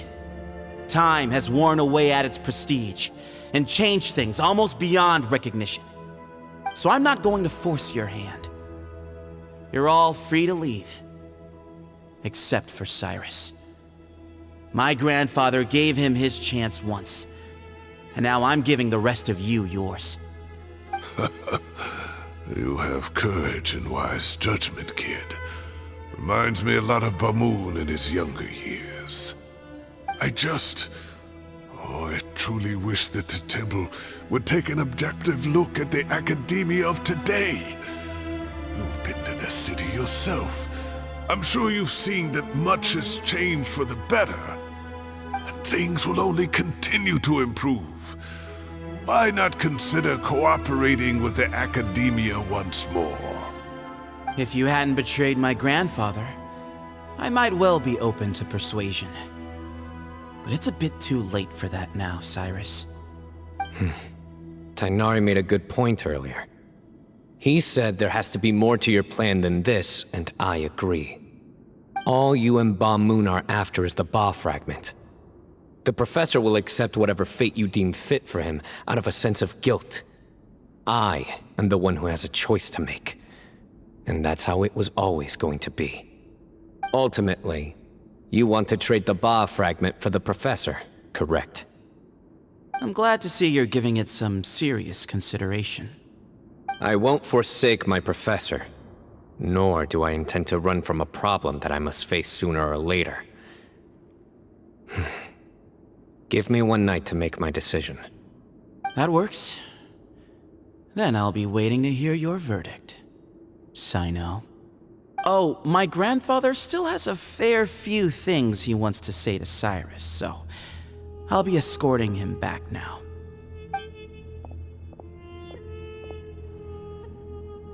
Are you sure about negotiating with him? I need to think this through. Everyone, let's meet again later tonight. Until then, take some time for yourself. Alright, well, don't put too much pressure on yourself, Cyno. If you need any help working things out, just come and find us.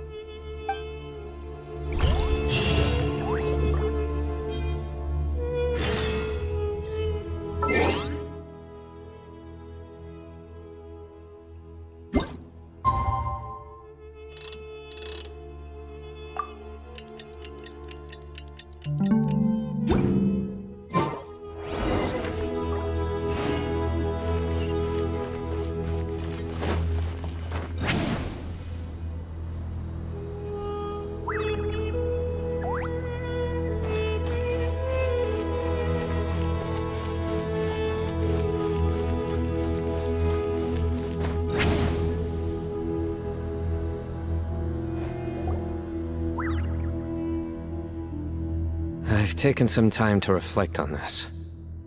If I had to guess, Professor Cyrus came to the desert knowing that he would almost certainly never return. He's a stubborn man who tends to double down when he feels strongly about something.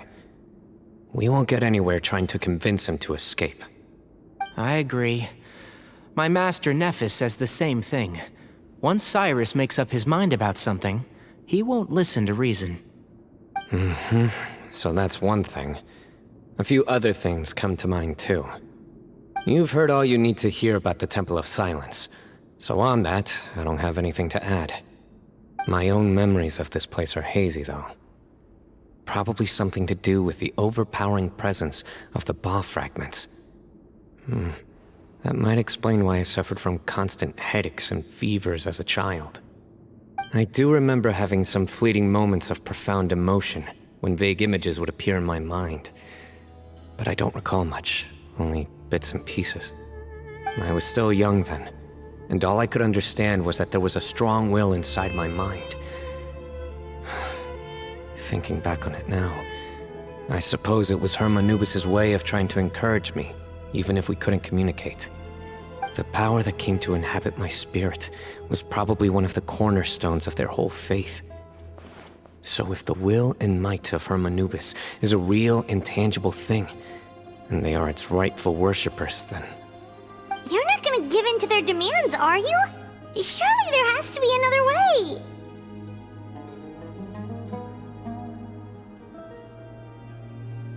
No. I have no intention of returning it. I need this power to protect Sumeru. But the temple has the right to make the final decision over its fate, since it belongs to one of the 7 pillars of King Deshret. So I will challenge them head-on, and win the right to wield this power for myself, fair and square. This reminds me of something Alhaitham mentioned to me just before we left. He said that the Temple of Silence was originally founded by the ruling elite of the day. Traditionally, such organizations are bound by a strict and ancient code of nobility. Kaveh has made similar observations about the desert tribes from his work trips there. He says many of them have their own internal rules. They talk about the importance of never dishonoring their tribal bonds, or the rules laid down by their ancestors.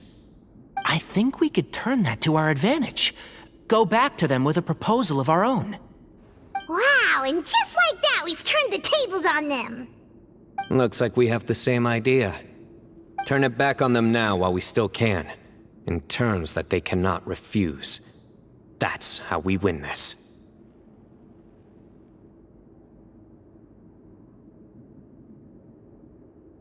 Great. And I know just how to start the conversation. Let's go find Sethos. We'll tell him that I know a thing or two about medicine and would like to take a look at his grandfather's condition.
Return to the skies!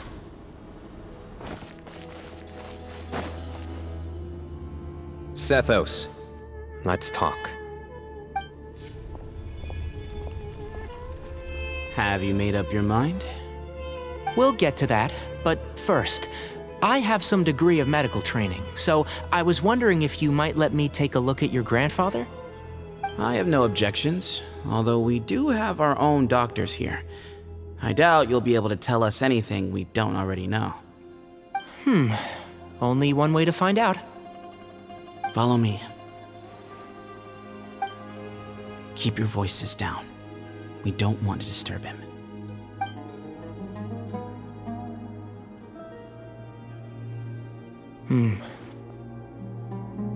Let's talk outside. Bamoon has fallen into a deep coma, and his prognosis is quite grave. I'm sure that your physicians have come to the same conclusion. He appears to have sustained a serious injury in his youth, which has been exacerbated over the years by the heavy burden of work and now by the effects of old age. Regretfully, I must inform you that based on what I've seen with patients in a similar condition, he doesn't have long left. A few days at most. Yeah. I've known for a long time. You're his heir, aren't you? You clearly have a lot of respect for the man. But you also see things differently. You have a broader range of concerns and a more pragmatic approach. So tell me how we can end this on your terms. Let's find a way to bring all this to a resolution while Bamoon is still alive to see it. That's what really matters to you. I know it. Yeah, there's no time to waste here. You know that better than anyone. You know, the two of you are actually in a very similar predicament right now. Both of you have a very different perspective from the men who raised you. Right. And you didn't create this situation. They did, but somehow you've ended up having to make the tough decisions. You're right. We both look at this problem very differently than the people we inherited it from. I accept, Cyno. This all began because of Hermanubis, so let's end it with the rite he himself created. Legend has it that when Hermanubis first arrived in Tuletula, he sparred with the city's residents. He and his two companions proved their mettle by fighting over several days, winning the support of many fine people. That group of supporters were some of the first members of the Temple of Silence, and the sparring matches were enshrined as one of our founding rites, the rite of duels. That's where it all began. Sounds very fitting. I'm in. As a fellow vessel of Hermanubis, your ties to the Temple of Silence run deep. So I will permit you to participate in this rite, along with your chosen companions. 3 against 3. Sounds good. However, I have some additional terms. As the challengers, you must win all 3 of your fights to win. And Cyno, both of us must put our Ba fragment on the line. The winner takes them both. Letting Cyrus leave with one of the Ba fragments was a mistake, made by my grandfather out of pity. It is a long-standing issue that must be addressed for the Temple of Silence to move forward. I can make no concessions on that front. None needed. We're on the same page. If I win, the Temple of Silence must release Cyrus, and consider this past dispute resolved.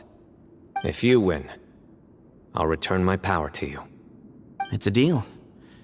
Then let's meet at the ceremonial hall tomorrow evening, 8 o'clock.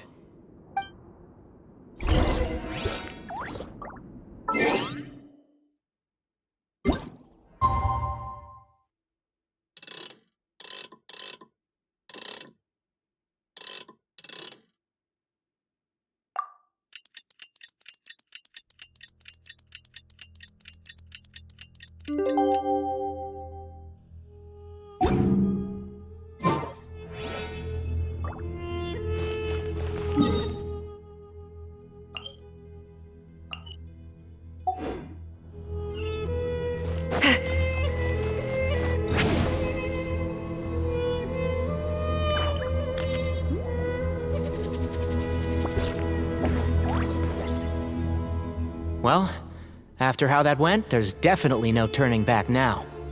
There never was. Turning back hasn't been an option for me since the moment the professor slipped away to return to the desert. You have to win. You need this power, both as General Mahamatra and for yourself. Yeah, that's right! Besides, it stayed with you ever since you were a small child. Surely that's a sign it thinks of you as its rightful owner. Both as General Mahamatra and for myself.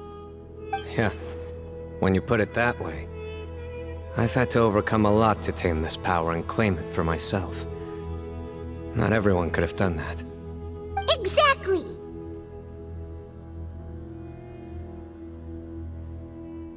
The Traveler and I will never lose. And neither shall I. The desert was home to an ancient and great civilization that, for a variety of reasons, fell out with the civilization of the rainforest. It's just as Dia said. Prejudice has pushed people apart. But there must be personal factors at work here too. I can't shake the feeling that Ba-Moon cares for many more things than he lets on. And I don't think that Zethos is any kind of villain. He's just doing what he thinks is best. Tomorrow, everything will be resolved.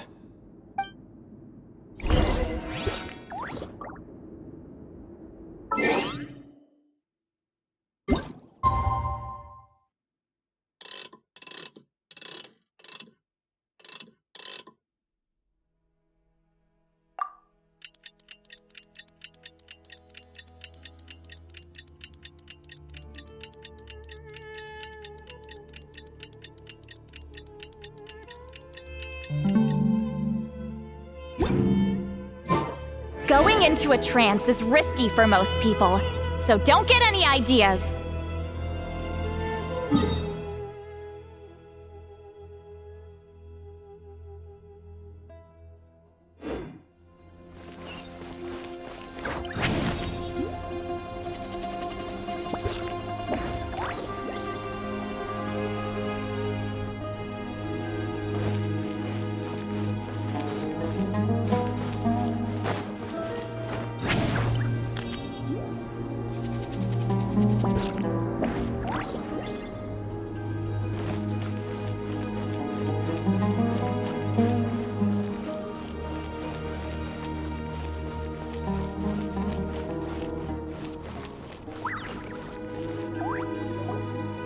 We gather on this day to perform once more the rite of duels, with the greatest of all sages, Lord Hermanubis, as our witness, for his power and authority is present in our midst. This is our most sacred of ceremonies, and no disruption from the audience shall be tolerated. It is incumbent upon all to observe the duel with the utmost respect and reverence throughout the proceedings. Representing the Temple of Silence, the Defenders.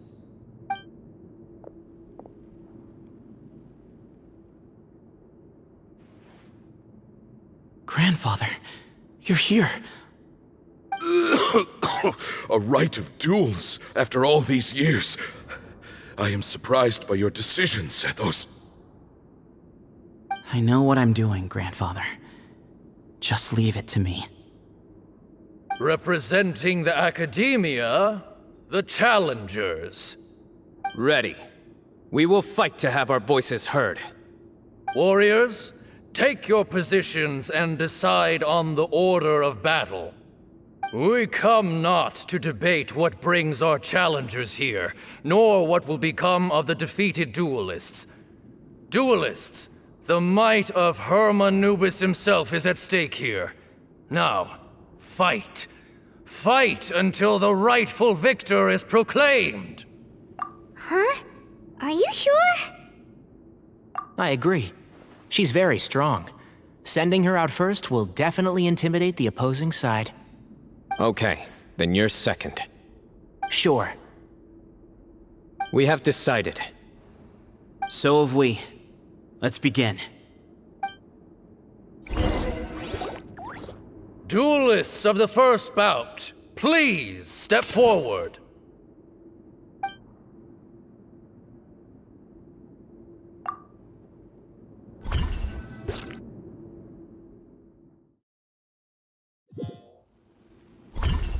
Don't forget, safety first! Hey, you there! You better play nice with her, or Paimon will make you regret it! A little bit too much chatter from the audience over there. Hey!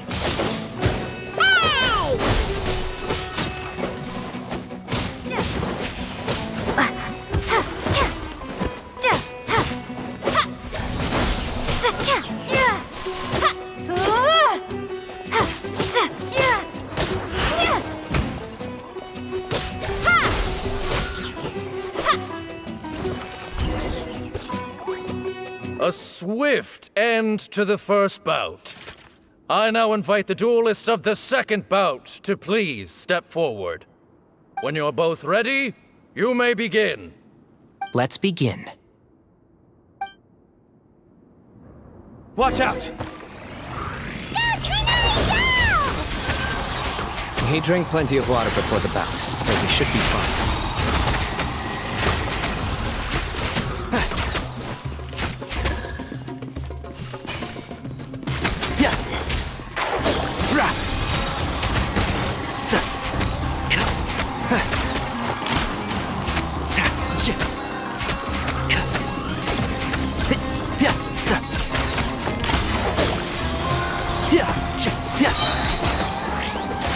Let's nip that in the bud. Keep up. And shroud.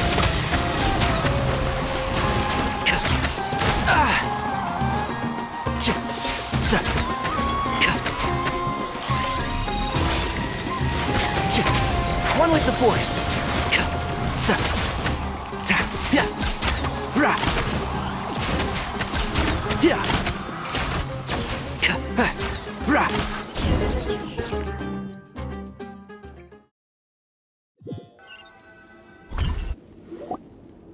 Thus ends the second bout. We will now move to the third bout. Duelists, please step forward. I'm ready. So am I. This is the final stage of the rite. I remind you both that the terms you agreed upon in advance are binding.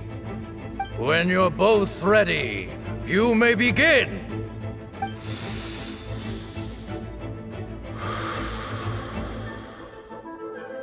I am Sethos, vessel of Hermanubis, grandson of Bamoon, the leader of the Temple of Silence. For many years, we have kept our covenant with Lord Hermanubis by guarding the secrets of King Deshret. And even in our darkest hour, when we could not see a way forward, we chose not to abandon hope, but to embark on a brave new experiment so that we might prevail. We earnestly sought Lord Hermanubis' wisdom and power, longing to see his spirit and his light descend upon us.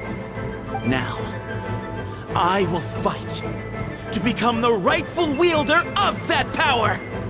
I am Cyno, General Mahamatra of the Academia, student and successor of Cyrus, the Sage of Spantamad. I fight in defense of my power, my professor, and my nation. And you, I think you left some things unsaid. This is a sacred duel, and Hermanubis is watching. So bare your soul. Everyone, old and young, fit and frail, they're all waiting to see how this duel will end. My grandfather is a wise leader. He is also known to be a ruler who is not afraid to get blood on his hands. I understand his beliefs well, and I know what he expects of me. But our faith has held us back for too long. After I grew up, I went to the rainforest once, and I saw for myself the people of the city. Times have changed. The people of Sumeru are happier and more free now than in the past. I thought about this as I stood at one of the tallest points in the city, gazing down at the streets below. Then I thought of you, Cyno. You and I both wield the same power, yet the lives we lead could not be more different. Each Ba fragment of Hermanubis stands for something different. Might, glory, or one of many other secrets that have yet to be revealed. I once thought that the nature of our fragments must be what makes us so different from one another. But maybe it's that you've found your answer, and I am still searching for mine. I am more than just a warrior. I am my own person. Exactly.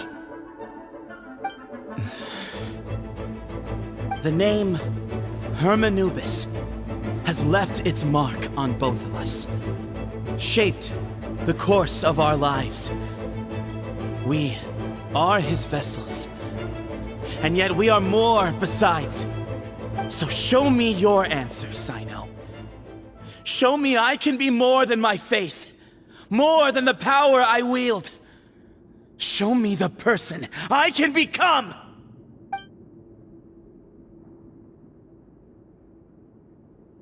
Bring it on!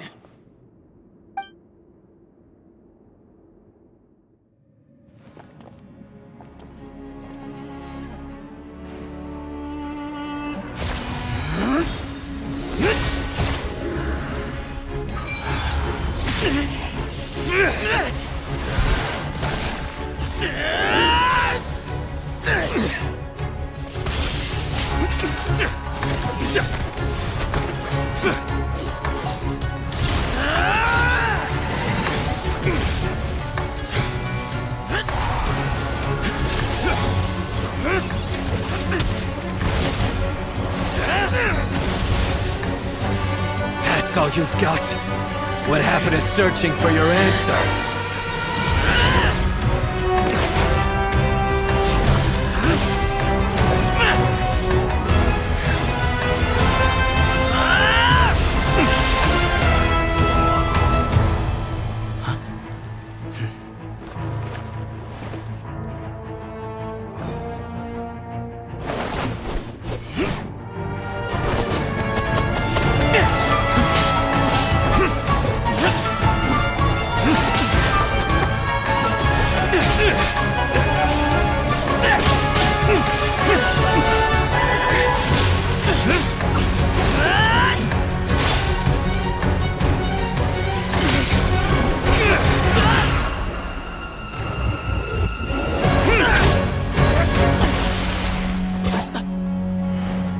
Fight's over. Do you yield? You won. Well then, looks like you found your answer.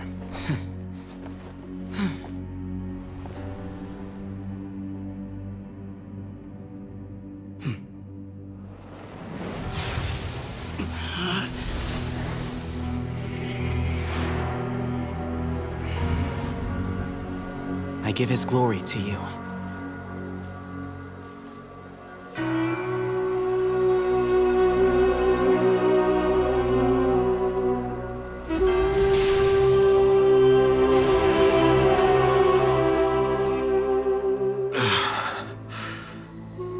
I've seen that light. That is the light of our Lord, the great Hermanubis, priest over all other priests. His spirit dwells within that lightning, and his will lives on. Once a warrior of Tynar, he emerged from the barren desert sands to serve the god king Al-Ahmar. After the death of the god king, Hermanubis gathered his followers and the Tynarian priests and led them to the city of Tula. There, they founded the Temple of Silence, and from that day forth, we became stewards of all knowledge that survived from King Deshret's civilization. Barely a century passed before war ravaged the desert. One by one, Eremite leaders took up arms against each other in battles that would devour what little remained of their civilization. Only the wise city of Tule was spared under the guiding hand of the Tainarians. But peace did not last. Coveting the knowledge of King Deshret, the beasts set their eyes on Tule. The king of Gurabad laid siege to the city and ordered the sages to surrender to him the Temple of Silence as proof of his victory.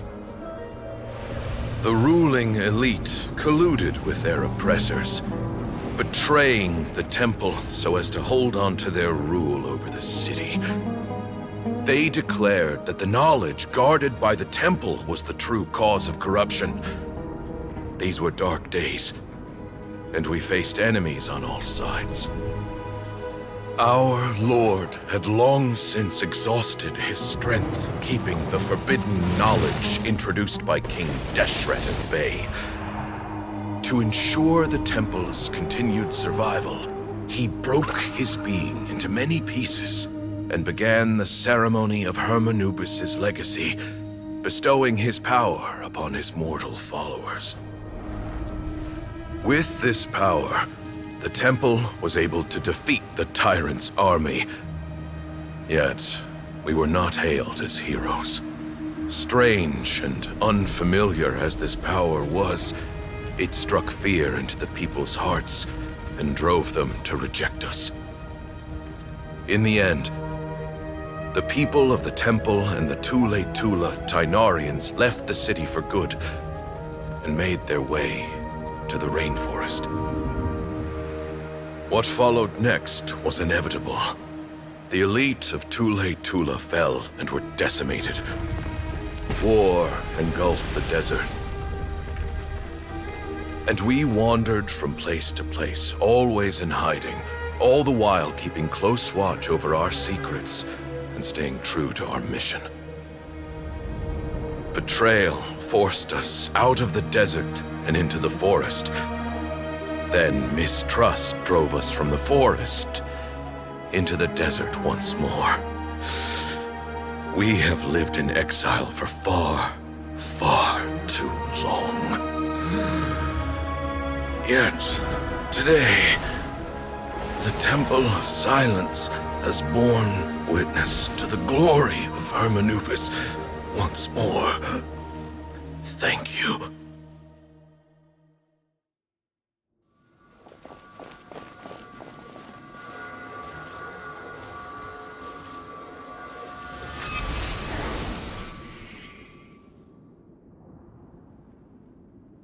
How is it? Do you feel okay?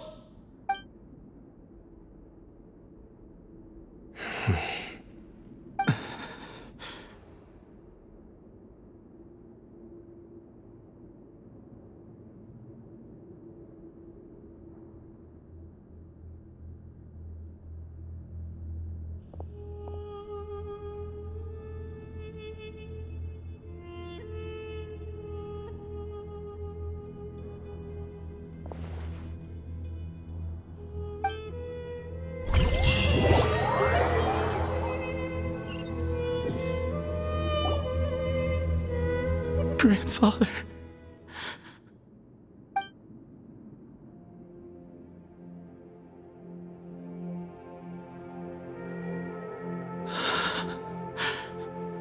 Hey, Sethos. You'll get through this. I know.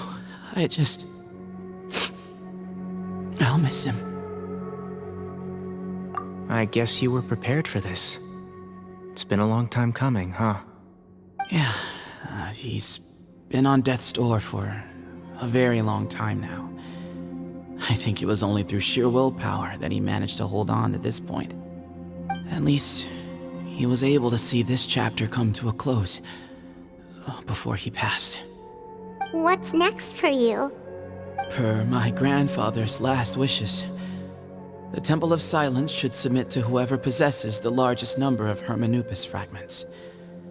That entitles you to be our new leader, Cyno. But that's never going to work, as I'm sure you realize.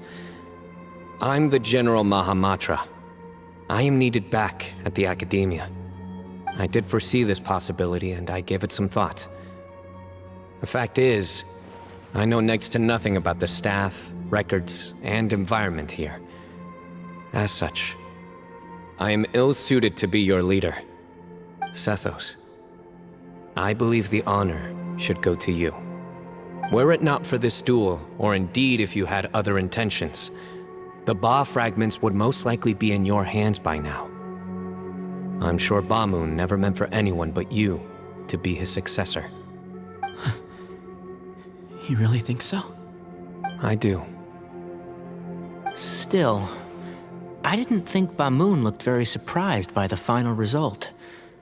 Perhaps he had an inkling that this would be the way things end.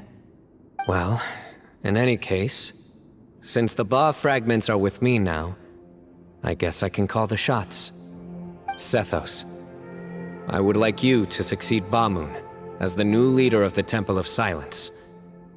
You are more suited to the role than I, and I have complete faith that you will be an excellent leader. Just think of it as doing me a favor. But doesn't that render everything that we've been through up to now meaningless? No, it doesn't. This experience has allowed us to become friends, which means that the Academia and the Temple of Silence will become partners once more. That's a much bigger deal than you might think, Sethos. You said yourself, times have changed. You have to believe that things can change for the better here at the Temple too. I will try. To be honest, I couldn't have asked for a better outcome. Actually, part of me wonders whether Bamoon's intentions from the very beginning was just to create enough pressure to force us towards a duel. That way, no matter who won, one of us would have to surrender our Ba fragment, and the power of Hermanubis would be concentrated in one single person. Had you won, the Temple of Silence would have doubled its strength. And were I to win, he correctly anticipated that I wouldn't suddenly drop everything to become the leader of the temple, much less integrate the temple into the Academia by force. He knew that the temple's future would depend not just on the guidance of Hermanubis, but the support of the Academia too. So he made it his responsibility to ensure his successor would be free from the burdens of the past.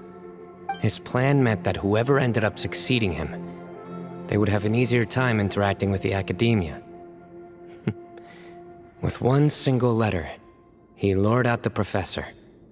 No matter what happened after that, it would result in a net benefit to the temple. And here I thought the General Mahamatra wouldn't care for all these trivial details. You're absolutely right. Grandfather and I considered this from every angle. We had to find a way to mend our relationship with the Academia. In that sense, the right of duels was just a means to an end.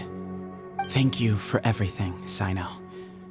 As a gesture of our gratitude, to those that you and Lesser Lord Kusanali deem worthy, I will grant the honor of access to the Temple of Silence for their pursuit of knowledge. The Temple of Silence has a wealth of information on King Deshret's civilization, more than any other organization in existence today. In times when you need information that only we can provide, we will be here to support you. But you must be exceedingly careful with your selection of candidates, lest you lead humanity to repeat the same mistakes. By the way, Tainari, my grandfather was so happy to see you. You are a descendant of the Valuka Shuna, and we are the heirs to the will of Hermanubis. The story goes that King Deshret chose the sage Hermanubis from among the Tainarians and appointed him as his familiar. He went on to fight many valiant battles with his Tainarian companions. They always stood by each other, from the founding of the Temple of Silence to the fall of Tuletula. The Tainarians who left Tuletula joined their human counterparts in the rainforest. A few centuries later, when some of the group returned to the desert, Many of the Tynarians chose to stay and put down roots in the rainforest. In all likelihood, those were your ancestors. How fascinating. My father once mentioned that I was named after the Tynarians, but I never knew that my forebears had such a history with the Temple of Silence.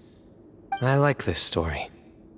By the way, has anyone seen Cyrus? Yes, Cyrus. You'll probably find him in my grandfather's room. He wouldn't show it in front of me, but I think he still has many fond memories of my grandfather. If it's true that you and your grandfather really planned for everything to turn out this way, then I guess he didn't really resent Cyrus as much as he appeared to. Who knows? Perhaps all of us, you, me, and Cyrus, we're all just pawns in my grandfather's plan to set things straight. He was awful like that. Someone's got to make the decisions when history is at a crossroads. I will make a detailed report on all of this to Lesser Lord Kusanali, and arrange for an official delegation from the Academia to come and meet you in the desert. I'm sure you'll have lots to attend to in the days ahead. But once things return to normal, please come and visit the rainforest again. You should stay for a few days this time, and start to build some relationships. If we're going to work together, both sides have to get to know one another better. I will. All right, well, bye for now, everyone. I'll be seeing you. See you soon. Come hang out with us anytime.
What were you thinking gallivanting off into the desert alone at your age?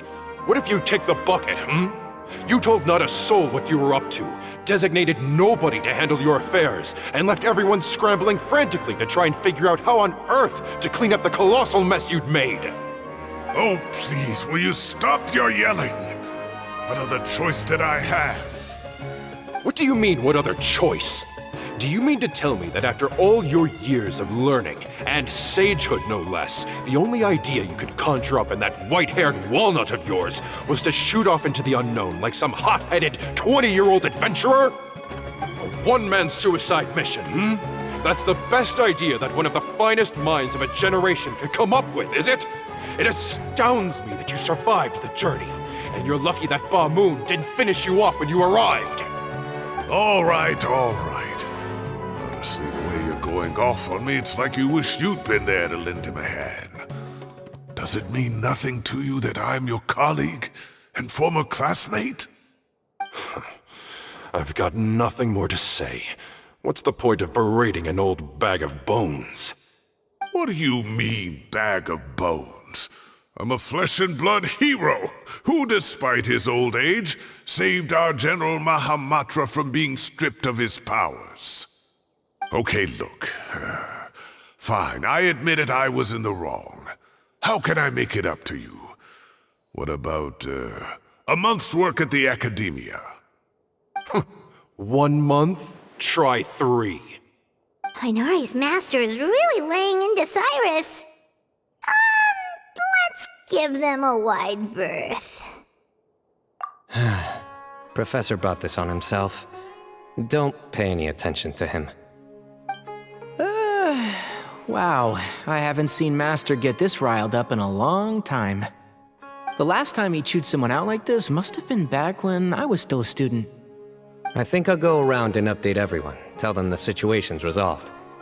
Want to come with me? We can go for dinner afterwards. My treat. You in? Makes sense.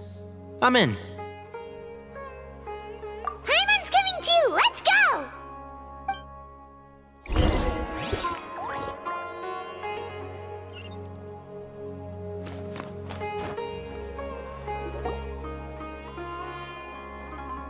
Hey, Kale. You're back! Well, look who we have here. Would you mind explaining to me what has been going on this past few days? I heard you all ran off into the desert and got embroiled in a major catastrophe. All taken care of. That does not answer my question. How could you be so careless? That goes for you as well. Yes, and you too. When you run into problems, you really ought to ask for help, you know? I've been around the block. Don't you think it would have made sense to involve me? And let's not forget, I know the desert like the back of my hand. Now would not be a good time to attempt to argue with Farazan. You're right. Mm-hmm. It's not the first time that I've had to talk to you about this sort of thing either. You need to learn that there are times when the right thing to do is get a more experienced member of staff involved. Do I make myself clear? Because if you don't, Kale, please do something. He's giving me the signal. Alright, guess it's time to play my ace in the hole. Say, Madam Farazan, I can see you're pretty upset, but, I was just wondering, remember that time you offered to give me a tour of the academia? Does that offer still stand? Huh?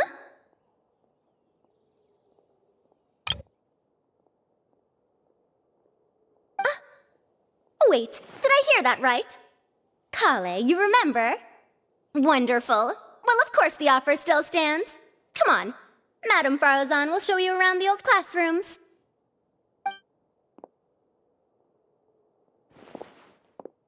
Poor Kale getting dragged off like that.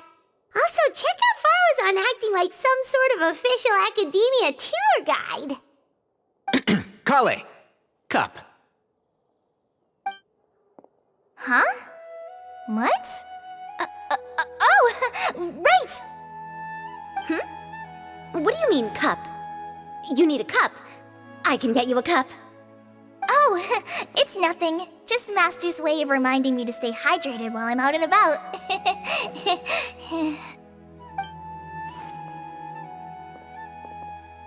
It's code for let's reconvene at the cafe. Tighnari and I used it while we were in school, and it's become something of a family tradition now. Oh, that's kind of fun. Mm-hmm. 2 people left. Let's bring them along too.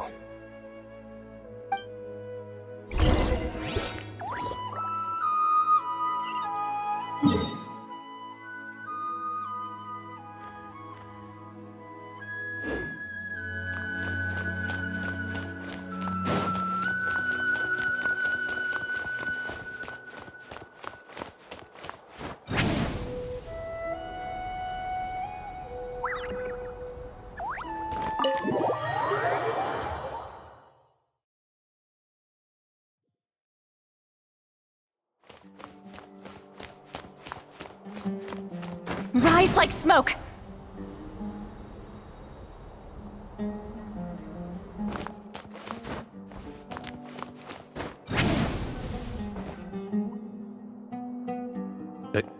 Am I hallucinating?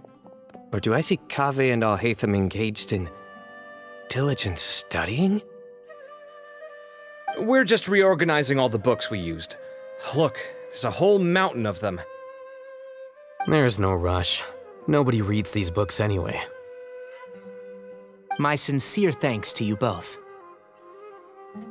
Yes, with your help, we resolved the issue rather swiftly and painlessly. And the outcome was better than we could have hoped for.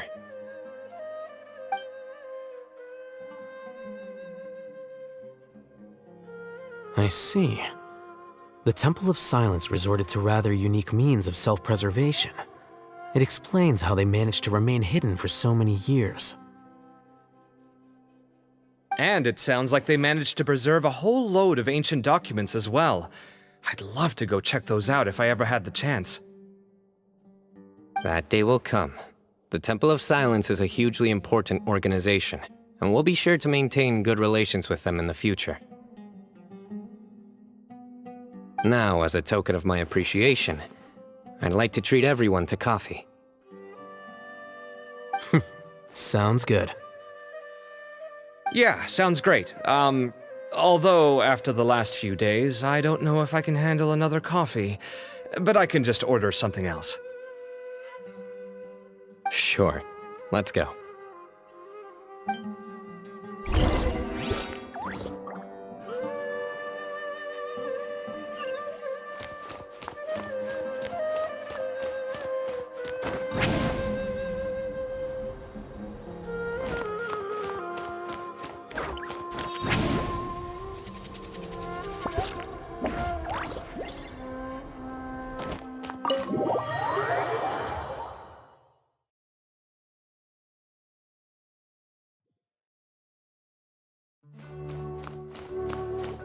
Take me up!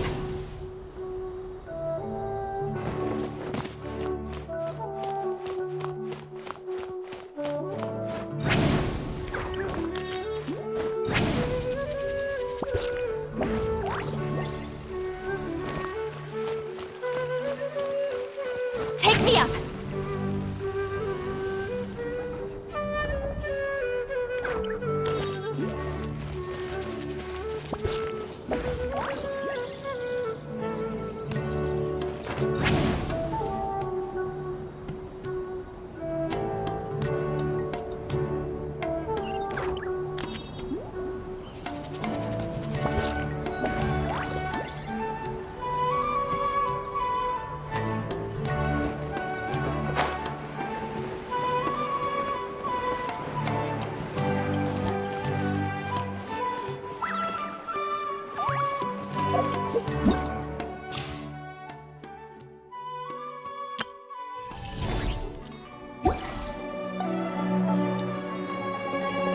It's called being a freelancer.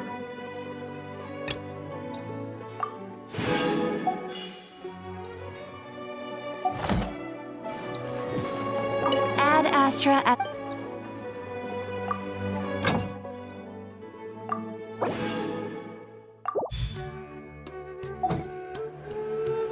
Ad Astra...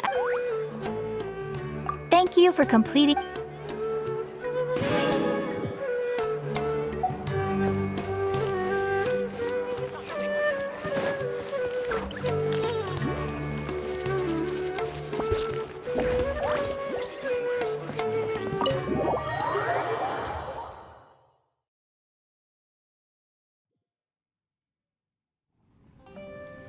And then the Traveler just pounced on their opponent and knocked him right out cold. Then there was Tighnari. He put up an amazing fight too. We ended up winning all 3 bouts. Whoa! Part of me wishes I'd been there to see it, but I'd have been biting my nails off worrying about you guys. A truly edifying account of the events.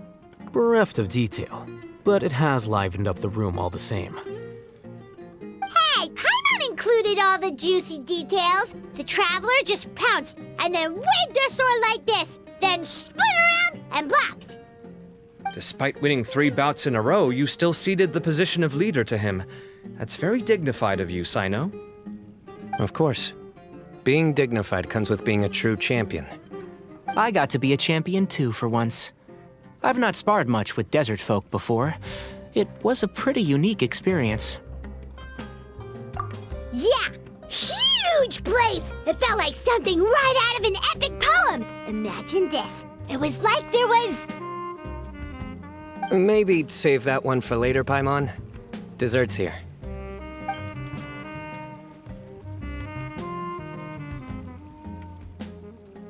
I think that'll do me for today. Shall we stop off at the House of Dana again before heading home? We should probably finish putting all those books back. My thoughts exactly. See you around. I should get going as well. See you all later. Make sure you get some good rest tonight. I need to go say thanks to the Core 30 for their help.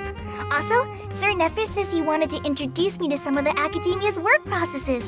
So, I gotta dash too. Kali's come a long way. She's much more confident at dealing with other people these days. Everyone's a work in progress. You never stop learning. Yeah, true.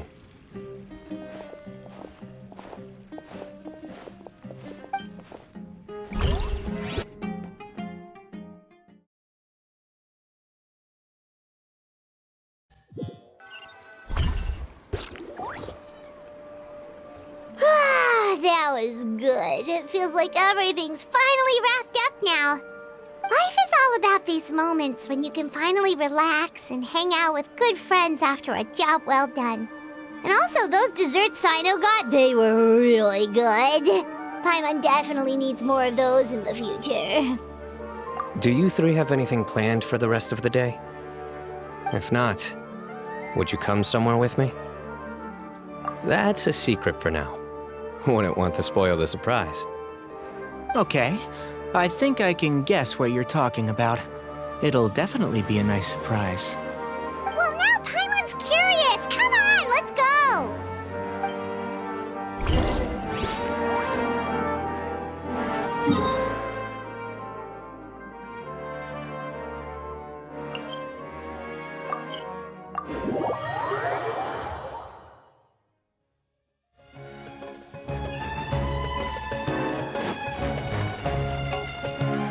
Rise like smoke!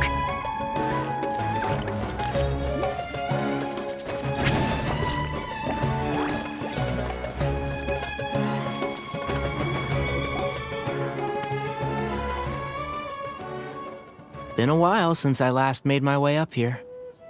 Wow, look at this place! We're so high up! Need any help?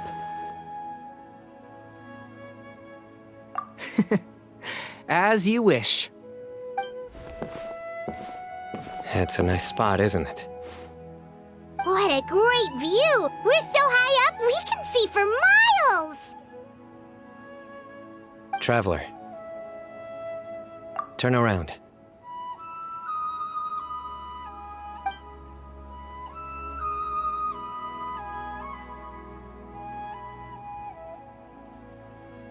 This is my secret base. Somewhere I only bring my best friends. When I was a student, I used to slip away and climb up here all the time, just to clear my head. I was quite young then, and hadn't made too many friends yet. Back then, I had a lot of the same questions that Zethos was asking. Who am I? Why do I have this power? And what should I be fighting for? Our gifts help us to find our rightful place in the world. That was my experience. And I'm sure Zethos will figure things out in his own time, too.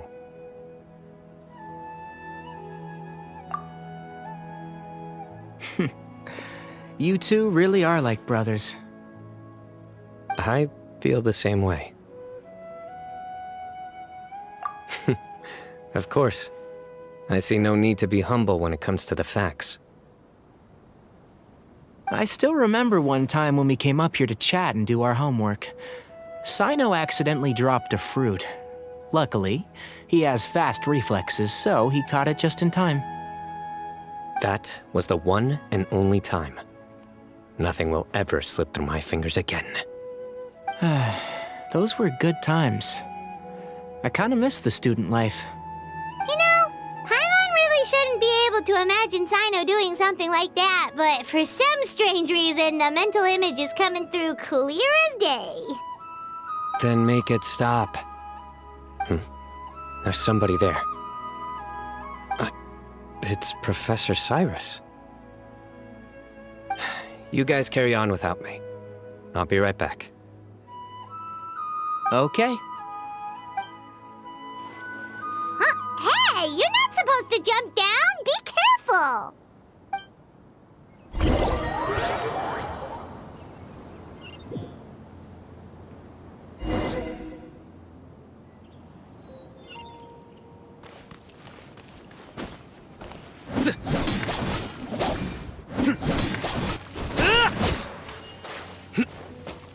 Nowhere to run!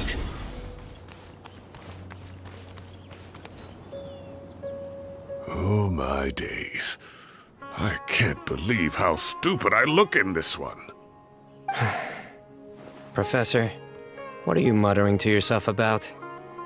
Cyno. Just the man I'm looking for. Guess what I found in some old notebooks? Some old photos? Can you believe it? This notebook was just sitting in a pile of odds and ends in the sage's office. I must have forgotten to take it with me, and no one's touched it since. It was still right there. I was at the Academia earlier to discuss my workload with Nephis. I swung by the old office to have a look around and just happened to cross it. Well, time flies. Look how tiny you are in this picture. Still a kid. You look quite young yourself in that one. Ah, it's this one. I remember that. Lisa took it, didn't she? Yep. Looks like her work, all right. Who else could have found just the right angle to make me look so unbelievably hideous?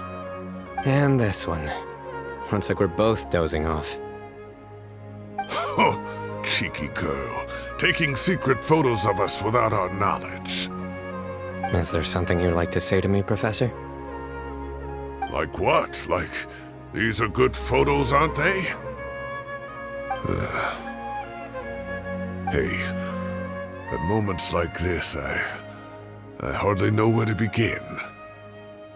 I can't pretend I'm a good person. Bamoon had every reason to despise me. And well, so do you if you feel the same way.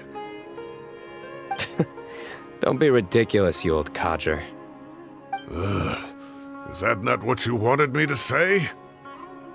Oh, I've dreamt of that place many times after leaving the desert. Sometimes I've dreamed that I was doing research with them again. And other times, I dream of the day they saved my life. Oh, it was one of the happiest times of my life. We all learned so much from one another. You've matured so much over the years, Cyno. Since you're my professor, I should save you some face by not calling you out on all the non-answers you just gave. So, I will do the right thing and keep my mouth shut. Good thinking. Take your own advice next time. Seriously, why bully an old man like me? I thought heroes were supposed to be gracious. Hey, wait, how did I not notice this one earlier? Lisa strikes again. Just how many did she take? Look how cute you were when you were little. I remember how well-mannered you were back then, too. Yeah, and look how serious and professional you used to be. Oh, I can't compete with you anymore. First you get better than me at the deadpan jokes, and now you're besting me at those little quips, too. Don't say that. I still have a lot of respect for you.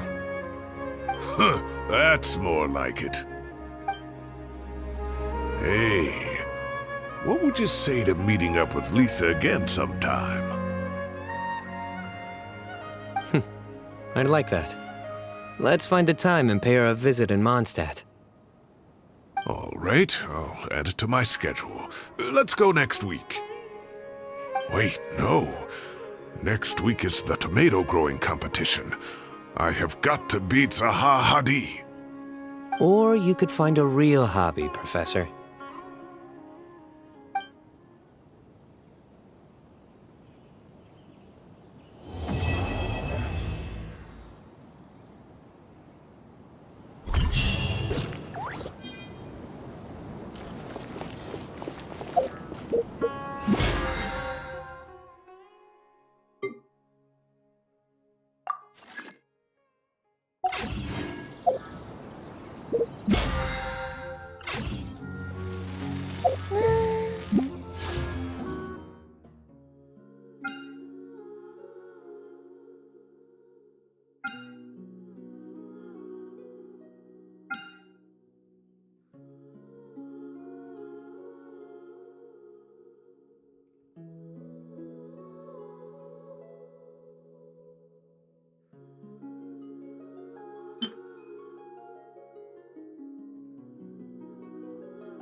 Oh.